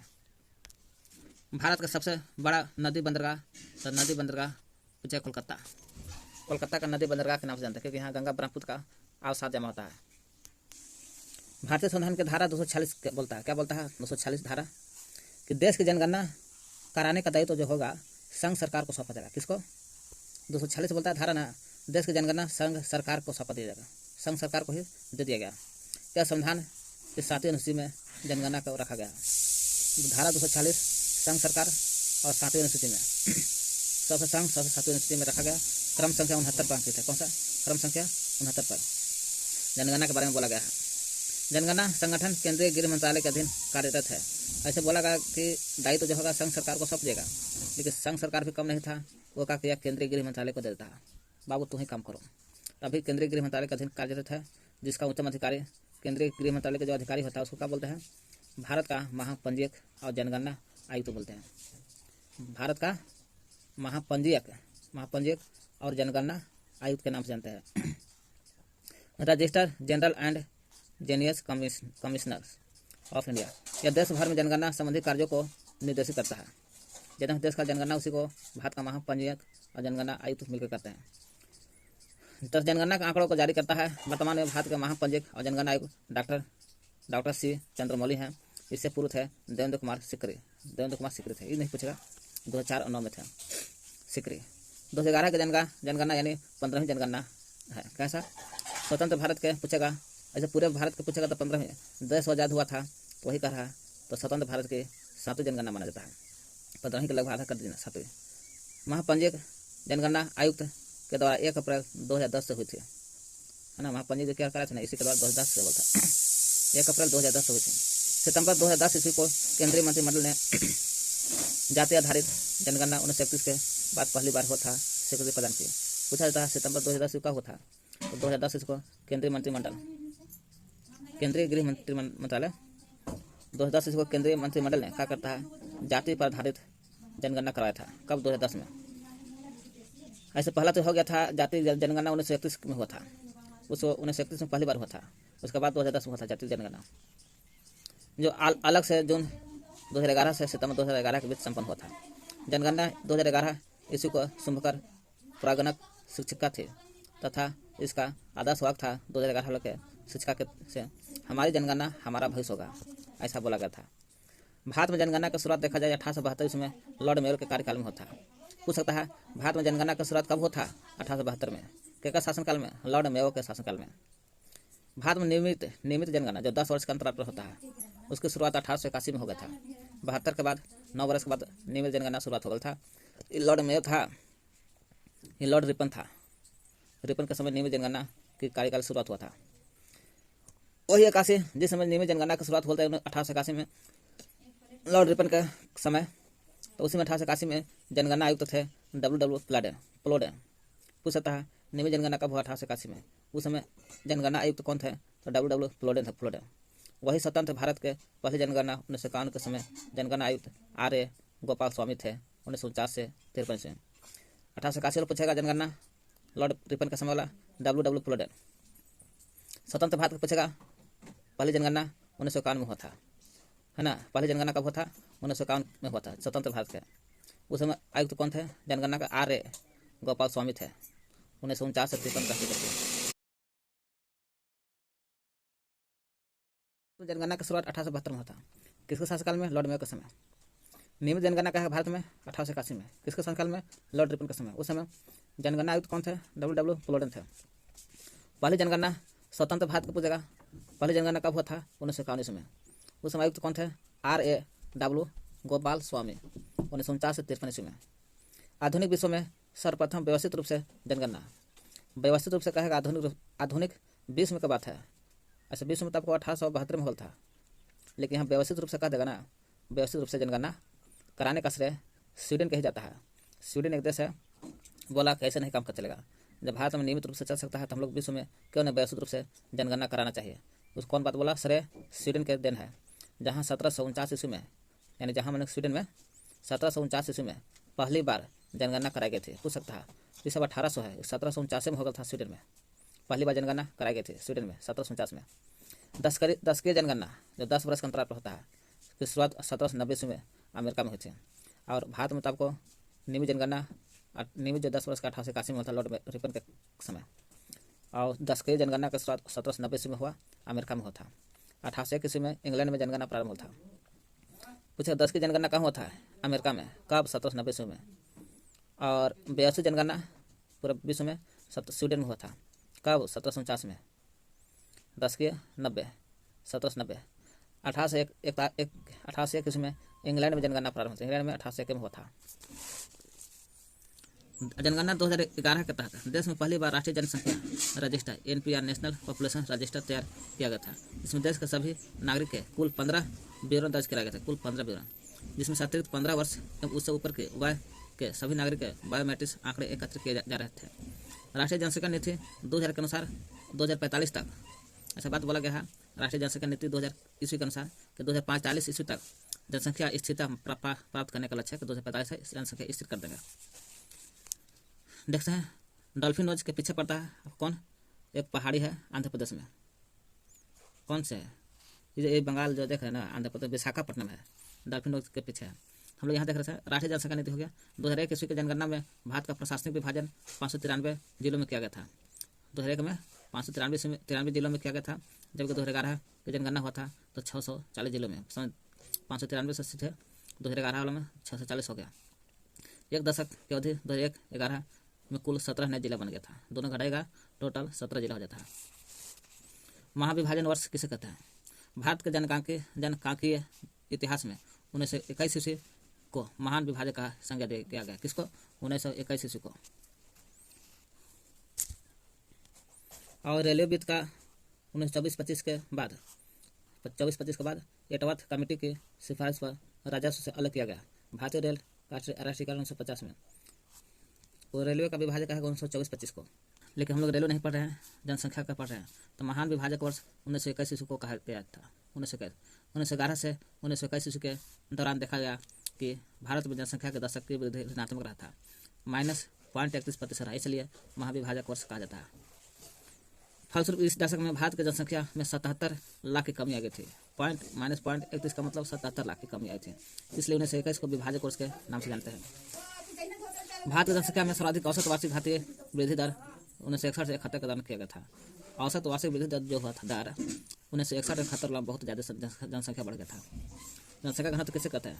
तो कुल जनसंख्या और कुल क्षेत्रफल के अनुपात को जनसंख्या घनत्व कहते हैं। लिंगानुपात है ना, 1/1000 पुरुषों की तुलना में स्त्री की संख्या का लिंगानुपात।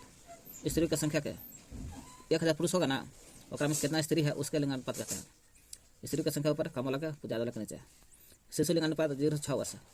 0 से 6 वर्ष जनसंख्या में 0 से 6 आयु उम्र में प्रति 1000 पुरुषों की तुलना में उसी आयु में स्त्री की संख्या को शिशु लिंगानुपात CSR कहते हैं।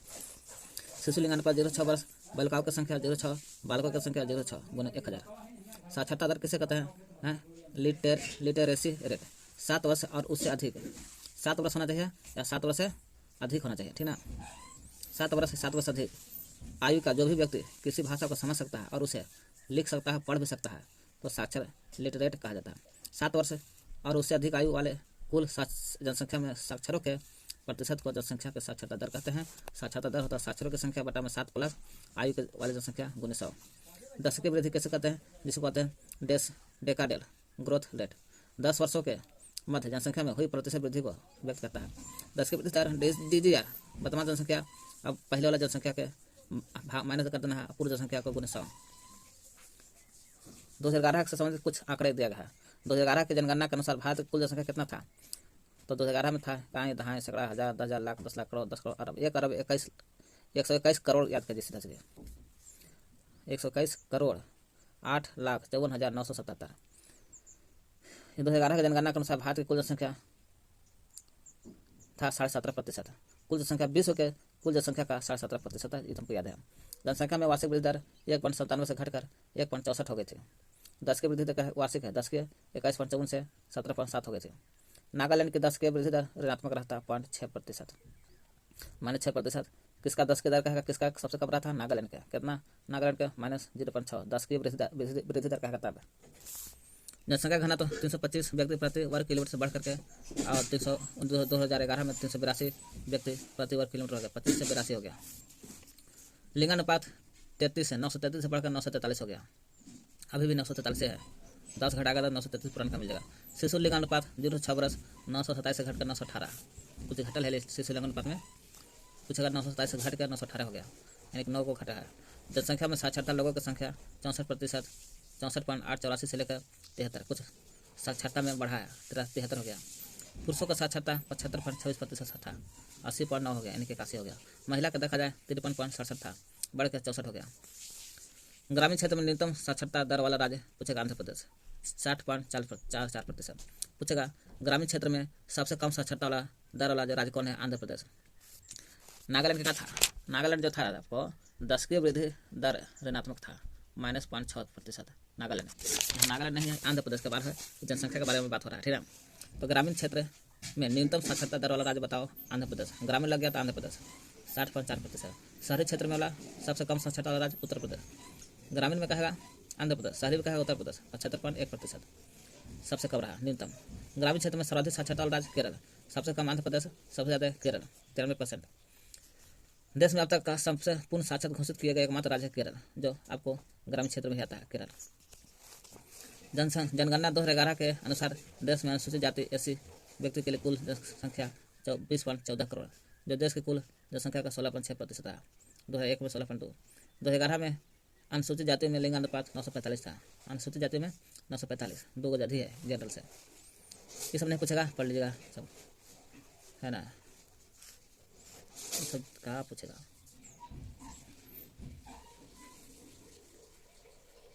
हाँ, यहाँ से पूछेगा राज्य में सिक्किम की जनसंख्या सबसे कम है, पूछेगा कौन सा राज्य है जिसकी जनसंख्या सबसे कम है, तो सिक्किम का है। इसकी जनसंख्या से कम जनसंख्या वाले 4 केंद्र शासित प्रदेश, ऐसे राज्य में सिक्किम सबसे कम है, लेकिन सिक्किम से भी कम आपको जनसंख्या वाला राज्य है जो केंद्र शासित राज्य में आते हैं हम लोग। जैसे अंडमान निकोबार सबसे कम है, दादरा नगर हवेली ये भी सबसे कम है, सबसे कम अंडमान निकोबार के, फिर ओकर से कम दादरा नगर हवेली के, फिर ओकर से दामन द्वीप के, ओकर से लक्षद्वीप अरब सागर में उसका। सिक्किम का सबसे ज़्यादा अंडमान का, फिर दूसरा तीसरा अंडमान दादरा नगर हवेली, ओकर से कम दामन द्वीप, ओकर से कम लक्षद्वीप का सबसे कम। तो इसका मतलब हुआ केंद्र शासित प्रदेश में सबसे कम लक्षद्वीप और राज्य में सिक्किम का सबसे ज़्यादा सबसे कम। भारत में सर्वाधिक 5 वाले राज्य घटते क्रम में जनसंख्या वाला, उत्तर प्रदेश में सबसे ज़्यादा, तब महाराष्ट्र में आता है ना, सबसे ज़्यादा जनसंख्या उत्तर प्रदेश का, तब महाराष्ट्र, तब बिहार का आता है, बिहार के बाद जनसंख्या तीसरा स्थान पर है। पश्चिम बंगाल सर्वाधिक जनसंख्या वाले 5 राज्य घटते क्रम में, उत्तर प्रदेश, महाराष्ट्र, बिहार, पश्चिम बंगाल, आंध्र प्रदेश, याद कर लेना, उत्तर प्रदेश, महाराष्ट्र, बिहार, बंगाल, आंध्र प्रदेश। भारत के न्यूनतम जनसंख्या वाले 5 राज्य, सबसे कम वाला सिक्किम देखा भी, और केंद्र शासित प्रदेश में लक्षद्वीप। फिर मिजोरम आता है, सिक्किम, मिजोरम सबसे कम होगा सिक्किम का, कुछ ज़्यादा मिजोरम, फिर अरुणाचल प्रदेश, गोवा, नागालैंड, सबसे कम सिक्किम तक मिजोरम, याद कर लेना दो। सर्वाधिक जनसंख्या वाला राज्य उत्तर प्रदेश है, वहाँ जनसंख्या है 19,98,341, 19 जनसंख्या वाला राज्य सिक्किम, 6,10,000 है, 577। 10 की वृद्धि दर तो अभी देखे हम लोग, सर्वाधिक 10 की वृद्धि दर 5 राज्य है, मेघालय सबसे ज़्यादा 10 की में बढ़ा, अरुणाचल प्रदेश जनसंख्या कम में आता 36 रहा, अरुणाचल प्रदेश, मेघालय, अरुणाचल प्रदेश 10 की वृद्धि है, वृद्धि वाला मेघालय, अरुणाचल प्रदेश, बिहार का आता, फिर जम्मू कश्मीर, मिजोरम, यानी कि बिहार के तीसरा स्थान है, मेघालय, अरुणाचल प्रदेश पहला। न्यूनतम 10 के 10 वाला नागालैंड का सबसे कम रहा था, केरल के सबसे कम, फिर ये बढ़ते क्रम है। यहाँ पूछा जाता है सर्वाधिक जनसंख्या घनत्व वाला राज्य, तो घनत्व में बिहार आता है, और जनसंख्या में बिहार पूछेगा तो तीसरा आता है, उत्तर प्रदेश पहला, महाराष्ट्र तीसरा, दूसरा महाराष्ट्र, तीसरा बिहार, चौथा पश्चिम बंगाल है जनसंख्या के मामले में। तो घनत्व में आपको बिहार पहला होता है और पश्चिम बंगाल दूसरा होता है।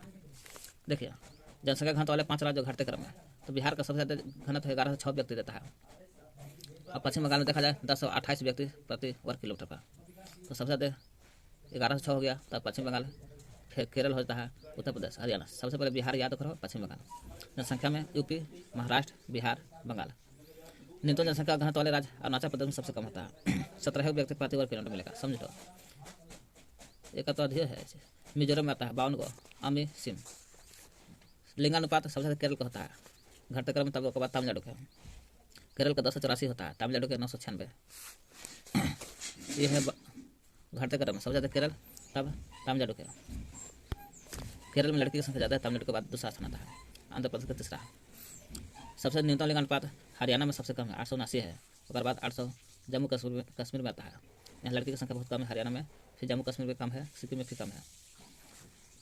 शिशु लिंगानुपात अरुणाचल प्रदेश में सबसे ज़्यादा बच्चा जरूर लेता है, उसके बाद कम लेता है मिजोरम में। न्यूनतम कहा जाता है हरियाणा में सबसे कम बच्चा लेता है, और सब उसके बाद फिर पंजाब में कम लेता है। साक्षरता पढ़ा लिखा सबसे ज़्यादा केरल में है, जहाँ लिंगानुपात 1084 है, फिर सबसे ज़्यादा पढ़ा लिखा फिर कम है मिजोरम। सबसे कम शिक्षित बिहार का, जहाँ जनसंख्या घनत्व तो ज़्यादा है, इतना दिमाग रहता तो साक्षरता न रहता, ज़्यादा जनसंख्या कम न रहता, घनत्व कम न रहता। सबसे कम पढ़ा लिखा बिहार, ओका से भी कम अरुणाचल प्रदेश का आता है। ओकरो से सबसे ज़्यादा पढ़ा लिखा कम ज़्यादा बिहार, ओकरो से ज़्यादा कम में, ओकरो से कमजोर पढ़े में अरुणाचल प्रदेश। सर्वाधिक पुरुष साक्षरता केरल में सबसे ज़्यादा है, वही केरल जहाँ साक्षरता भी, लिंगानुपात भी, पुरुष की संख्या भी ज़्यादा है। मिजोरम में दूसरा स्थान आता है घटते क्रम में। न्यूनतम पुरुष साक्षरता बिहार में सबसे कम है, पुरुष की संख्या बिहार में कम है, तो महिला का ज़्यादा है जी। फिर अरुणाचल प्रदेश में आता है सबसे कम। सर्वाधिक महिला साक्षरता दर केरल में सबसे ज़्यादा है, पुरुष भी ज़्यादा है, महिला भी ज़्यादा है। सबसे न्यूनतम महिला साक्षरता दर बिहार में, यानी महिला भी कम और पुरुष भी कम है बिहार में। ग्रामीण जनसंख्या सही, सर्वाधिक ग्रामीण जनसंख्या प्रतिशत हिमाचल प्रदेश में, फिर बिहार में ग्रामीण वाला। सर्वाधिक नगरीय जनसंख्या वाला प्रतिशत सबसे ज़्यादा गोवा में नगरी वाला है, जो घटते क्रम, फिर बाद मिजोरम में आता है। सर्वाधिक नगरीय जनसंख्या घटते क्रम में, नगरीय जनसंख्या प्रतिशत में बिना प्रतिशत वाला है, तो महाराष्ट्र। प्रतिशत पूछेगा गोवा, बिना प्रतिशत का महाराष्ट्र। न्यूनतम नगरीय जनसंख्या कहेगा तो सिक्किम सबसे कम, वही सिक्किम जो आपको सबसे क्या है, जहाँ जनसंख्या सबसे कम था सिक्किम में, है ना। और केंद्र शासित प्रदेश में लक्षद्वीप का सबसे कम था। सर्वाधिक अनुसूचित जाति एसी में सबसे ज़्यादा पंजाब में है, तब हिमाचल प्रदेश में। एसी लोग ज़्यादा पंजाब मिलते हैं, तब हिमाचल प्रदेश में। एसी जनसंख्या एसी है भी है, प्रतिशत में था, बिना प्रतिशत में कहेगा प्रतिशत में पंजाब, बिना प्रतिशत उत्तर प्रदेश। नागालैंड अरुणाचल प्रदेश में कोई भी अनुसूचित जाति ऐसी निवास नहीं करता है। नागालैंड वही नागालैंड जहाँ 10 की वृद्धि दर माइनस में घटा था। अरुणाचल प्रदेश वही अरुणाचल प्रदेश जो आपको सर्वाधिक, अरुणाचल प्रदेश जो शिशु लिंगानुपात सबसे ज़्यादा था अरुणाचल प्रदेश में, जहाँ कहने चल गया जी। नागालैंड अरुणाचल प्रदेश में कोई भी अनुसूचित जाति यानी कि ऐसी लोग निवास नहीं करते हैं। नागालैंड अरुणाचल प्रदेश। सर्वाधिक अनुसूचित जाति मध्य प्रदेश में होता है। झारखंड में अनुसूचित जाति, अनुसूचित जनजाति, यह अनुसूचित जाति था ऐसी अनुसूचित जनजाति। झारखंड में अनुसूचित जनजाति एसटी जनसंख्या के मामले में छठे स्थान पर है। पूरे भारत में एसटी के मामले में छठा स्थान पर झारखंड रहता है। इसकी जनसंख्या देखा जाए 325 86,45,042 लोग हैं। सर्वाधिक अनुसूचित जाति एसटी वाला प्रतिशत में पूछेगा तो मिजोरम आता है। एसटी जनसंख्या प्रतिशत के मामले में झारखंड 26.2 11वें स्थान पर आता है। हरियाणा पंजाब में कोई भी अनुसूचित जनजाति एसटी नहीं रहते हैं। एसटी कहेगा तो हरियाणा में नहीं, और एसी कहेगा तो आपको नागालैंड और अरुणाचल प्रदेश में नहीं रहता है।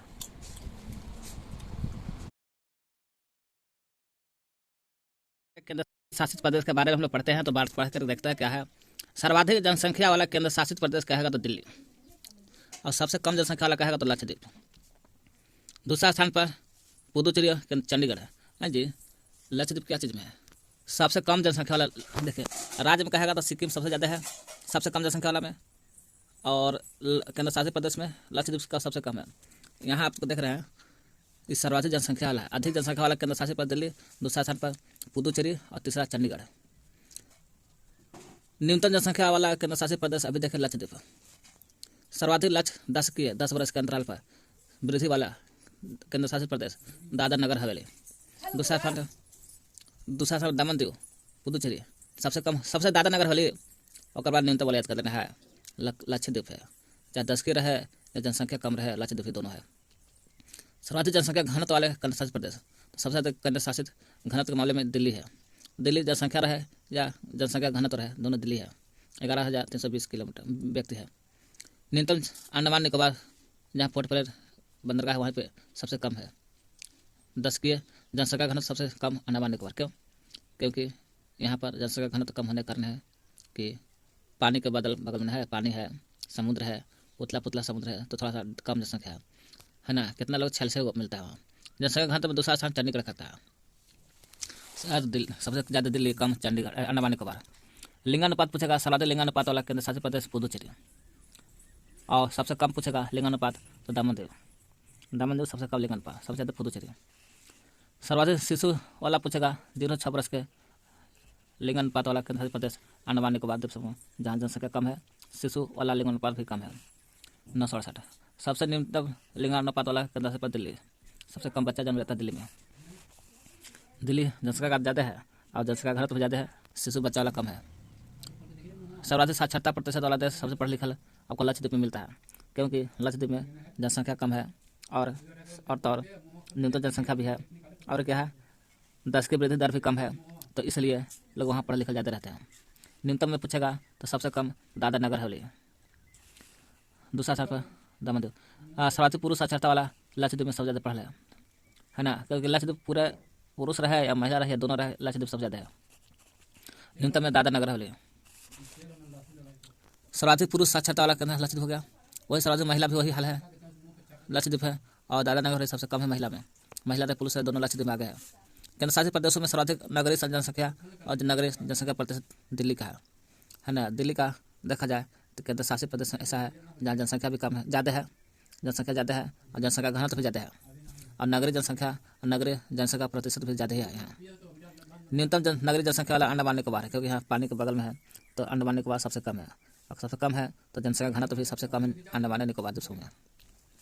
जनसंख्या की दृष्टि से सबसे छोटा केंद्र शासित प्रदेश लक्षद्वीप, सबसे एकला से कोई छोटा द्वीप है ही नहीं है, और सबसे बड़ा अंडमान निकोबार द्वीप समूह के बगैर पोर्ट ब्लेयर। देखा सर्वाधिक एसी जनसंख्या प्रतिशत में केंद्र शासित प्रदेश चंडीगढ़ में एसी ज़्यादा रहते हैं, लेकिन दिल्ली सर्वाधिक एसी वाला चंडीगढ़, दिल्ली सर्वाधिक एसी जनसंख्या वाला केंद्र शासित प्रदेश है। प्रतिशत में पूछेगा इसी में चंडीगढ़, ऐसे प्रतिशत हर जगह तो दिल्ली। लक्षद्वीप, अंडमान निकोबार ऐसा है जहाँ कोई भी अनुसूचित जाति ऐसी निवास नहीं करते हैं। जैसे नागालैंड, नागालैंड में कैसे था, नागालैंड है ना, नागालैंड अरुणाचल प्रदेश में कोई ऐसी निवास नहीं करता है, उसी चलते उसी प्रकार लक्षद्वीप, अंडमान निकोबार देशों में कोई भी अनुसूचित जाति नहीं निवास करते, ऐसे निवास नहीं करते हैं। सर्वाधिक एसटी प्रतिशत वाला प्रतिशत पूछेगा तो लक्षद्वीप सबसे कम कहेगा तो आपको नगर, दादरा नगर हवेली। दिल्ली, चंडीगढ़, पुदुचेरी में कोई भी अनुसूचित जाति एसटी निवास नहीं करते। दिल्ली हो गया, चंडीगढ़ हो गया, पुदुचेरी में एसटी अनुसूचित जनजाति नहीं रहते हैं। लक्षद्वीप, अंडमान में एसटी नहीं रहते हैं। इसे देख लेना अंत में। भारत के प्रमुख वन्यजीव अभ्यारण्य, अंतर्राष्ट्रीय उद्यान सब देखना है। भारत का प्रथम राष्ट्रीय उद्यान कौन था? भारत का प्रथम राष्ट्रीय उद्यान जिम कॉर्बेट राष्ट्रीय पार्क है। जिम कॉर्बेट राष्ट्रीय पार्क है, प्रथम राष्ट्रीय उद्यान यही था। कहाँ है? उत्तराखंड में है। इसका जिम कॉर्बेट राष्ट्रीय पार्क जो था, इसका पुराना नाम हेली नेशनल पार्क था। क्या नाम था? हेली नेशनल पार्क था पुराना नाम। स्थापना हुआ था 1935 में। पूछेगा जिम कॉर्बेट राष्ट्रीय पार्क के बारे में बोलो, तो जिम कॉर्बेट राष्ट्रीय पार्क भारत का प्रथम राष्ट्रीय उद्यान है। पुराना नाम हेली नेशनल पार्क था। 1935 में स्थापना हुआ था। देश में सर्वाधिक राष्ट्रीय उद्यान 11 गो सबसे ज़्यादा मध्य प्रदेश में अकेले रखले है राष्ट्रीय उद्यान। मध्य प्रदेश इसे टाइगर स्टेट भी बोलते हैं। क्यों कहते हैं? क्योंकि सबसे ज़्यादा राष्ट्रीय उद्यान है, तो राष्ट्रीय उद्यान सबसे ज़्यादा टाइगर रहता है, इसलिए टाइगर स्टेट के नाम से किसे कहते हैं स्टेट, तो मध्य प्रदेश को कहा जाता है। क्यों कहा जाता है? क्योंकि वहाँ पर राष्ट्रीय उद्यान 11 गो है। भारत का सबसे बड़ा राष्ट्रीय उद्यान, देश में सर्वाधिक राष्ट्रीय उद्यान, सबसे ज़्यादा राष्ट्रीय उद्यान यही है 11 गो मध्य प्रदेश में। लेकिन सबसे बड़ा क्या कहता है? भारत का सबसे बड़ा, और का कोई बड़ा नहीं, राष्ट्रीय उद्यान जम्मू कश्मीर के लेह जनपद में है। भारत का सबसे बड़ा राष्ट्रीय उद्यान जम्मू कश्मीर में। कहाँ? लेह जनपद में। अब लद्दाख में पड़ता होगा लेह जनपद। इसका नाम है हिमिस। लेह जनपद वाला जो था हिमिस के नाम जानते हैं। 3550 वर्ग किलोमीटर में फैला हुआ है हिमिस। हिमिस जो है सबसे बड़ा राष्ट्रीय उद्यान है हिमिस, ऐसा नाम है हिमालय की तरफ बड़ा। कहाँ? लेह जनपद, जम्मू कश्मीर में। अब लद्दाख में पड़ता होगा। भारत का सबसे बड़ा बाघ कहेगा अभ्यारण्य नागार्जुन बाघ है। इसका कोई बड़ा बाघ ये नहीं है। भारत का सबसे बड़ा बाघ अभ्यारण्य का नाम बताओ, तो बड़ा बाघ अभ्यारण्य नागार्जुन सागर है। कहाँ है नागार्जुन? तो नागार्जुन बाघ अभ्यारण्य आंध्र प्रदेश में। कहाँ है? आंध्र प्रदेश में पड़ता है नागार्जुन। इसका 3568 वर्ग किलोमीटर में जो है अभ्यारण्य नागार्जुन ये भारत का सबसे बड़ा अभ्यारण्य है। राष्ट्रीय उद्यान कहेगा बड़ा राष्ट्रीय उद्यान जम्मू कश्मीर के लेह जनपद वाला हिमिस 3550 वर्ग किलोमीटर। ये राष्ट्रीय उद्यान नहीं है, बड़ा बाघ अभ्यारण्य है नागार्जुन सागर आंध्र प्रदेश में। इसका एरिया कितना है? नागार्जुन का क्षेत्रफल देखा जाए 3568 वर्ग किलोमीटर है। 3568 वर्ग किलोमीटर है। और जबकि राष्ट्रीय उद्यान वाला देख रहे थे जम्मू कश्मीर वाला 3550 है। ये 3568 वर्ग किलोमीटर है पड़ता है अभ्यारण्य। भारतीय पक्षी विज्ञान और प्रकृतिवादी सलीम अली को बर्डमैन ऑफ इंडिया कहा जाता है। पूछा जाता है भारतीय पक्षी विज्ञान किसे कहते हैं और प्राकृतिक विज्ञान किसे कहते हैं? विज्ञान का है पक्षी विज्ञान या प्रकृतिवादी विज्ञान, दो सलीम अली को कहा जाता है। इस सलीम अली को क्या नाम से जानते हैं? बर्डमैन, पक्षी विज्ञान होने के कारण बर्डमैन ऑफ इंडिया कहा जाता है सलीम जिसे बर्डमैन ऑफ इंडिया कहा जाता है, वही सलीम अली राष्ट्रीय पक्षी उद्यान जम्मू कश्मीर के श्रीनगर में है। पक्षी विज्ञान होने के कारण का इन्हीं के नाम पर सलीम अली राष्ट्रीय पक्षी विज्ञान खोला गया। कहाँ? जम्मू कश्मीर के राजधानी श्रीनगर में। जिम कॉर्बेट पार्क से रामगंगा नदी बहती है। पूछा जाता कौन सा रामगंगा नदी कहाँ से बहती है? तो रामगंगा नदी ऐसा है जिम कॉर्बेट पार्क ये कहा है जिम कॉर्बेट राष्ट्रीय पार्क उत्तराखंड में जो है, यहीं से आपको रामगंगा नदी बहती है। पुराना नाम हेली नेशनल पार्क 1935 में स्थापना हुआ था। यहीं से आपको रामगंगा नदी भी बहती है। जिम कॉर्बेट पार्क से रामगंगा नदी बहती है। देश में सर्वाधिक 94 गो वन्यजीव अभ्यारण्य है। कितने? 94 गो। अंडमान निकोबार द्वीप समूह में देश में 94 गो वन्यजीव अभ्यारण्य अंडमान निकोबार द्वीप समूह में। 94 को कहाँ है? तो अंडमान निकोबार द्वीप समूह में अकेले 94 गो अभ्यारण्य है। वन्यजीव अभ्यारण्य अंडमान निकोबार द्वीप समूह में क्या को है? 94 को कह रहा है। दाचीग्राम सेक्चुअर कश्मीरी महामृग पाया जाता है। दाचीग्राम में क्या पाया जाता है? सेक्चुअरी कश्मीरी महामृग हैशटैग। सेक्चुअरी कश्मीरी महामृग हैशटैग कहाँ पाया जाता है? दाचीग्राम। देख लीजिए अभी हम लोग देखें यहाँ पर कहाँ थे? दाचीग्राम राष्ट्रीय उद्यान जम्मू कश्मीर में है। यहाँ सबसे ज़्यादा सेक्चुअरी जम्मू कश्मीर जो है क्या लिखना है? दाचीग्राम का सेक्चुअरी कश्मीरी महामृग पाया जाता है। यहीं सबसे ज़्यादा अभ्यारण्य 94 को वन्यजीव अभ्यारण्य कहाँ है? अंडमान निकोबार में। रामगंगा नदी कहाँ से निकलते हैं? जिम कॉर्बेट से। राष्ट्रीय पक्षी विज्ञान प्राकृतिक विज्ञान सलीम अली को कहा जाता है। किस नाम से? Birdman of India. इसका सलीम अली का राष्ट्रीय पक्षी उद्यान कहाँ है? जम्मू कश्मीर की राजधानी श्रीनगर में। कह रहा है शीतकाल में भारत में साइबेरिया सारस केवलादेव घनी पक्षी है जो बिहार के राजस्थान में प्राय दिखाई पड़ते हैं। पूछा जाता है भारत में साइबेरिया सारस केलादेव घाना पक्षी बिहार। घाना पक्षी बिहार कहाँ राजस्थान में दिखाई देता है। भारत का सबसे बड़ा बाघ अभ्यारण्य है कहाँ है, नागार्जुन में है, आंध्र प्रदेश में पड़ता है नागार्जुन। जो एरिया है 3568 वर्ग किलोमीटर। इसी के बारे में पढ़ते हैं बाघ अभ्यारण्य। देखते हैं भारत का बाघ अभ्यारण्य सबसे बड़ा देख लिया है ना, नागार्जुन है जहाँ आंध्र प्रदेश में पड़ रहा था। 3568 किलोमीटर से एरिया है। तो राजस्थान का जोधपुर जिला निवासी कैलाश साखला के नेतृत्व में प्रथम बार इंदिरा गांधी ने प्रोजेक्ट टाइगर 1973 नामक कार्यक्रम को प्रारंभ किया। पूछेगा राजस्थान के कौन सा जगह के जोधपुर के निवास रहने वाले थे, कौन था जोधपुर के, कैलाश साखला। कैलाश का साखला के नेतृत्व में क्या हुआ, तो प्रथम बार इंदिरा गांधी ने साखला के नेतृत्व में ही किया था। उसमें प्रधानमंत्री इंदिरा गांधी ने कहा साखला जीता गया था। ऐसा करते हैं प्रोजेक्ट टाइगर 1973 में प्रारंभ कर देते हैं, कार्यक्रम को प्रारंभ किया। पूछा जाता प्रोजेक्ट टाइगर का प्रारंभ कब था, 1973 में। किसने किया था, तो इंदिरा गांधी ने। किसके सहयोग से, साखला के नेतृत्व में किया था, जो राजस्थान में है। साखला जी कहाँ का रहने वाले थे, राजस्थान के, जोधपुर जिला के। तो प्रोजेक्ट टाइगर इंदिरा गांधी कर देते हैं 1973 में। तो साखला को टाइगर मैन ऑफ इंडिया कहा जाता है। सलीम अली को बोला जाता है बर्ड मैन ऑफ इंडिया, जो श्रीनगर में है। और साखला को यहाँ बोला जाता है टाइगर मैन ऑफ इंडिया। क्यों, क्योंकि यह प्रोजेक्ट टाइगर की शुरुआत किए थे इंदिरा गांधी के सहयोग से 1973 में। इसलिए साखला को टाइगर मैन ऑफ इंडिया कहा जाता है, इंडिया के महान टाइगर। क्षेत्रफल की दृष्टि से भारत का सबसे बड़ा बाघ रिजर्व कौन है, नागार्जुन। सबसे बड़ा पूछेगा नागार्जुन है। कहाँ है, सागर श्रीशैलम आंध्र प्रदेश में पड़ता है। पीछे हम लोग देखें इसका एरिया कितना है नागार्जुन का। नागार्जुन का एरिया 3568 वर्ग किलोमीटर है, आंध्र प्रदेश में है ना। तो वही कह रहा है क्षेत्रफल की दृष्टि से है ना, 3568 किलोमीटर दे रहा है, 3568 किलोमीटर। कहाँ है, श्रीशैलम आंध्र प्रदेश में, सलेम आंध्र प्रदेश में पड़ता है। यही नागार्जुन। क्षेत्रफल की दृष्टि से सबसे छोटा बाघ रिजर्व पेंच आता है, सबसे छोटा है महाराष्ट्र में। ऐसे पेंच तो छोटे होगा, सबसे बाघ छोटा रिजर्व। विश्व का सर्वाधिक ऊंचाई पर अवस्थित बाघ रिजर्व नामदफा अरुणाचल प्रदेश में पड़ता होगा, अरुणाचल प्रदेश में ही है। पूछेगा विश्व का सबसे अधिक ऊंचाई पर स्थित बाघ रिजर्व का नाम बताओ, नामदफा है। देश के 18 राज्यों में बाघ पाया जाता है। कितने राज्यों में, 18 राज्य में बाघ पाया जाता है। ये जो देख रहे हैं देश में सर्वाधिक राष्ट्रीय उद्यान 11 को राष्ट्रीय उद्यान मध्य प्रदेश अकेले रख ले है। इसी को टाइगर राज्य में पूछेगा तो टाइगर स्टेट किसे कहते हैं, तो मध्य प्रदेश को। और टाइगर मैन किसे कहते हैं, तो साखला को टाइगर मैन ऑफ इंडिया कहा जाता है, साखला को। देखिए रेड डाटा बुक आता है, उसमें लिखा गया है सर्वप्रथम 1963 ईस्वी में सर पीटर स्कॉट ने क्या किया।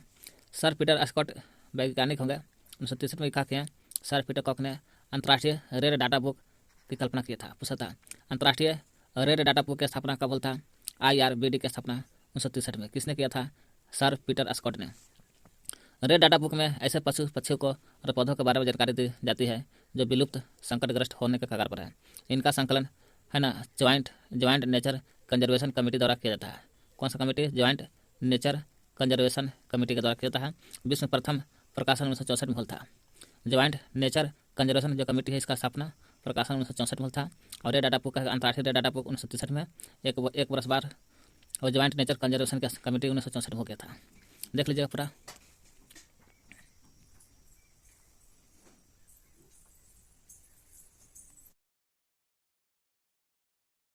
राजधानी दिल्ली के नई दिल्ली, चंडीगढ़ के चंडीगढ़, पुदुचेरी के पुदुचेरी, लक्षद्वीप के कावरत्ती, अंडमान निकोबार के पोर्ट ब्लेयर, दादर नगर हवेली के सिलवासा।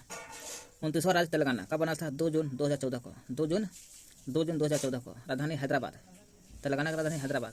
क्षेत्रफल 1,14,840 वर्ग किलोमीटर। रैंक 12वां है पूरे देश में। जनसंख्या यहाँ रैंक 12वां है जनसंख्या में। जनसंख्या घनत्व 310 व्यक्ति प्रति वर्ग किलोमीटर जनसंख्या। जिला 10 गो है तेलंगाना में, हैदराबाद राजधानी जिला 10 गो है। प्रथम राज्यपाल थे तेलंगाना के ESL नरसिम्हन थे। ESL नरसिम्हन। मुख्यमंत्री थे प्रथम नरसिम्हन। राज्यपाल मुख्यमंत्री चंद्रशेखर राव। सीमा लगाता है देखा जाए उत्तर में आपको दक्षिण में पूर्व में आंध्र प्रदेश, दक्षिण में और पूर्व में आंध्र प्रदेश, इस एरिया में आंध्र प्रदेश है, AP आंध्र प्रदेश। उत्तर पश्चिम में महाराष्ट्र, उत्तर और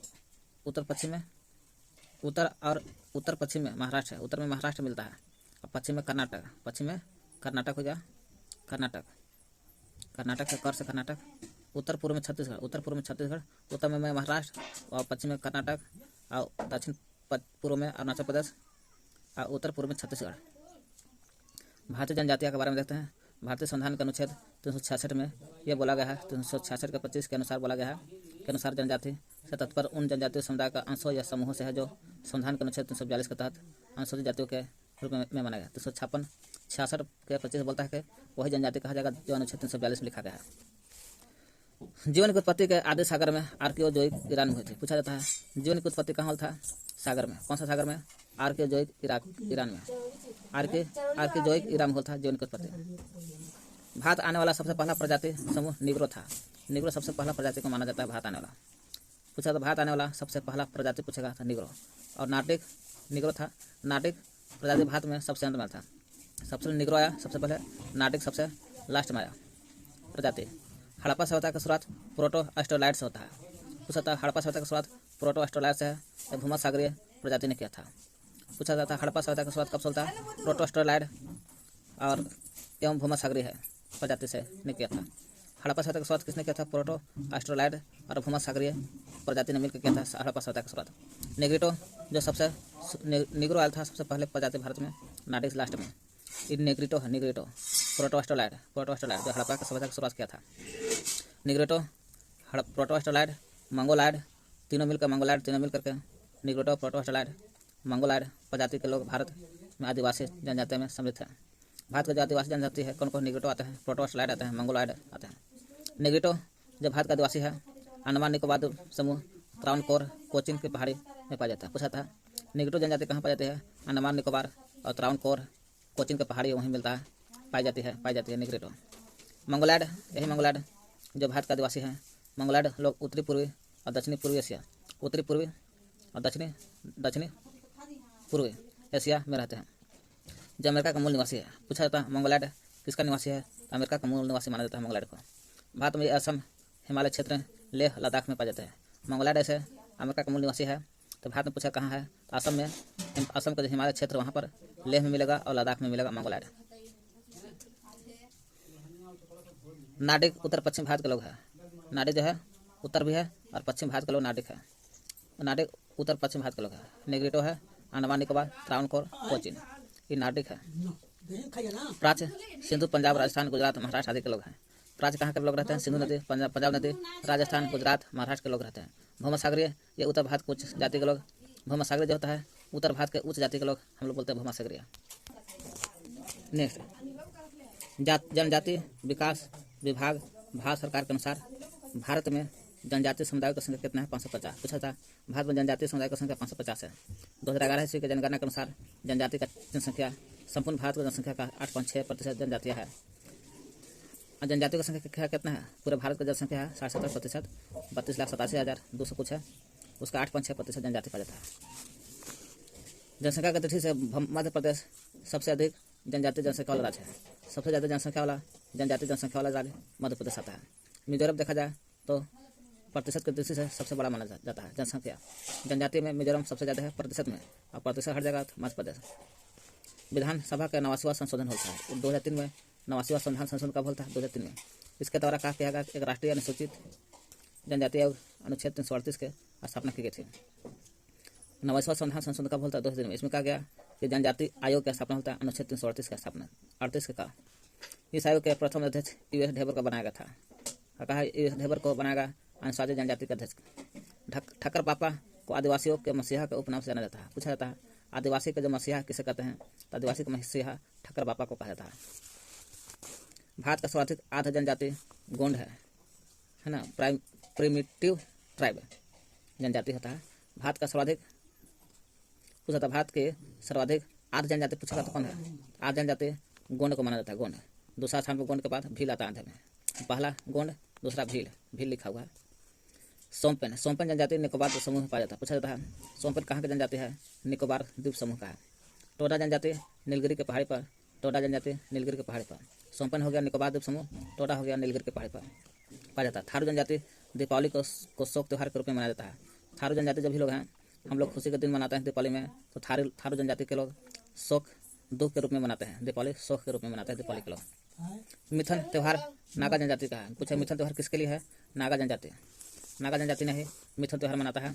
नायर जनजाति में परिदर्शक पति अवधारणा पाया जाता है। पूछाता है नायर जनजाति में कौन सा पत्ती पाया जाता है? परिदर्शक पत्ती। टोडा जनजाति, वही टोडा जनजाति जो नीलगिरी के पहाड़ी पर निवास करते हैं। टोडा जनजाति पशुपालक हैं, पशु पालते हैं तथा भैंस पालने का काम करते हैं।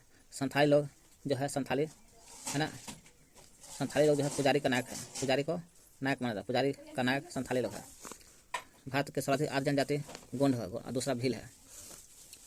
संथाली जनजाति पुजारी को नायक कहते हैं। जो भी संथाली लोग होते हैं पुजारी करते हैं, उस पुजारी को ही नायक कहा जाता है। हो, उरांव, मुंडा, हो, उरांव, मुंडा जनजातियों में धार्मिक पुरुष को पाहन कहते हैं। हो, उरांव, मुंडा जनजाति जो होते हैं धार्मिक पुरुष होते हैं, धर्म को मानते हैं, उसको पाहन कहते हैं, पाहन। जबकि छत्तीसगढ़ के गोंडू उन्हें बैगा कहते हैं। छत्तीसगढ़ गोंडू उन्हें बैगा और केरल के कनिकर एवं इराली उन्हें पलासी कहते हैं। हो, उरांव, मुंडा जनजाति में धार्मिक पुरुष होते हैं, उसे पाहन कहते हैं। और छत्तीसगढ़ के गोंडू लोग उन्हें क्या बोलते हैं? बैगा। गोंडू लोग उन्हें बैगा और केरल के कनिकर एवं इराली उन्हें पलासी कहते हैं, इराली लोग पलासी कहते हैं। जनजातियों को शैक्षणिक संस्था को युवा गृह कहा जाता है। कोई भी जनजाति का शैक्षणिक स्थान जहाँ पढ़ाई लिखाई होता है, उस जनजाति के जगह को युवा गृह कहा जाता है। नाच गाकर अपनी जीविका कमाने वाले दक्षिण राजस्थान के जनजाति गरासी है। दक्षिणी राजस्थान का जो भी जनजाति है अपन नाच गाकर अपनी जीविका कमाते हैं, वो दक्षिणी राजस्थान के जनजाति गरासिया बोला जाता है। तो गरासिया कहाँ के हो गया? राजस्थान के।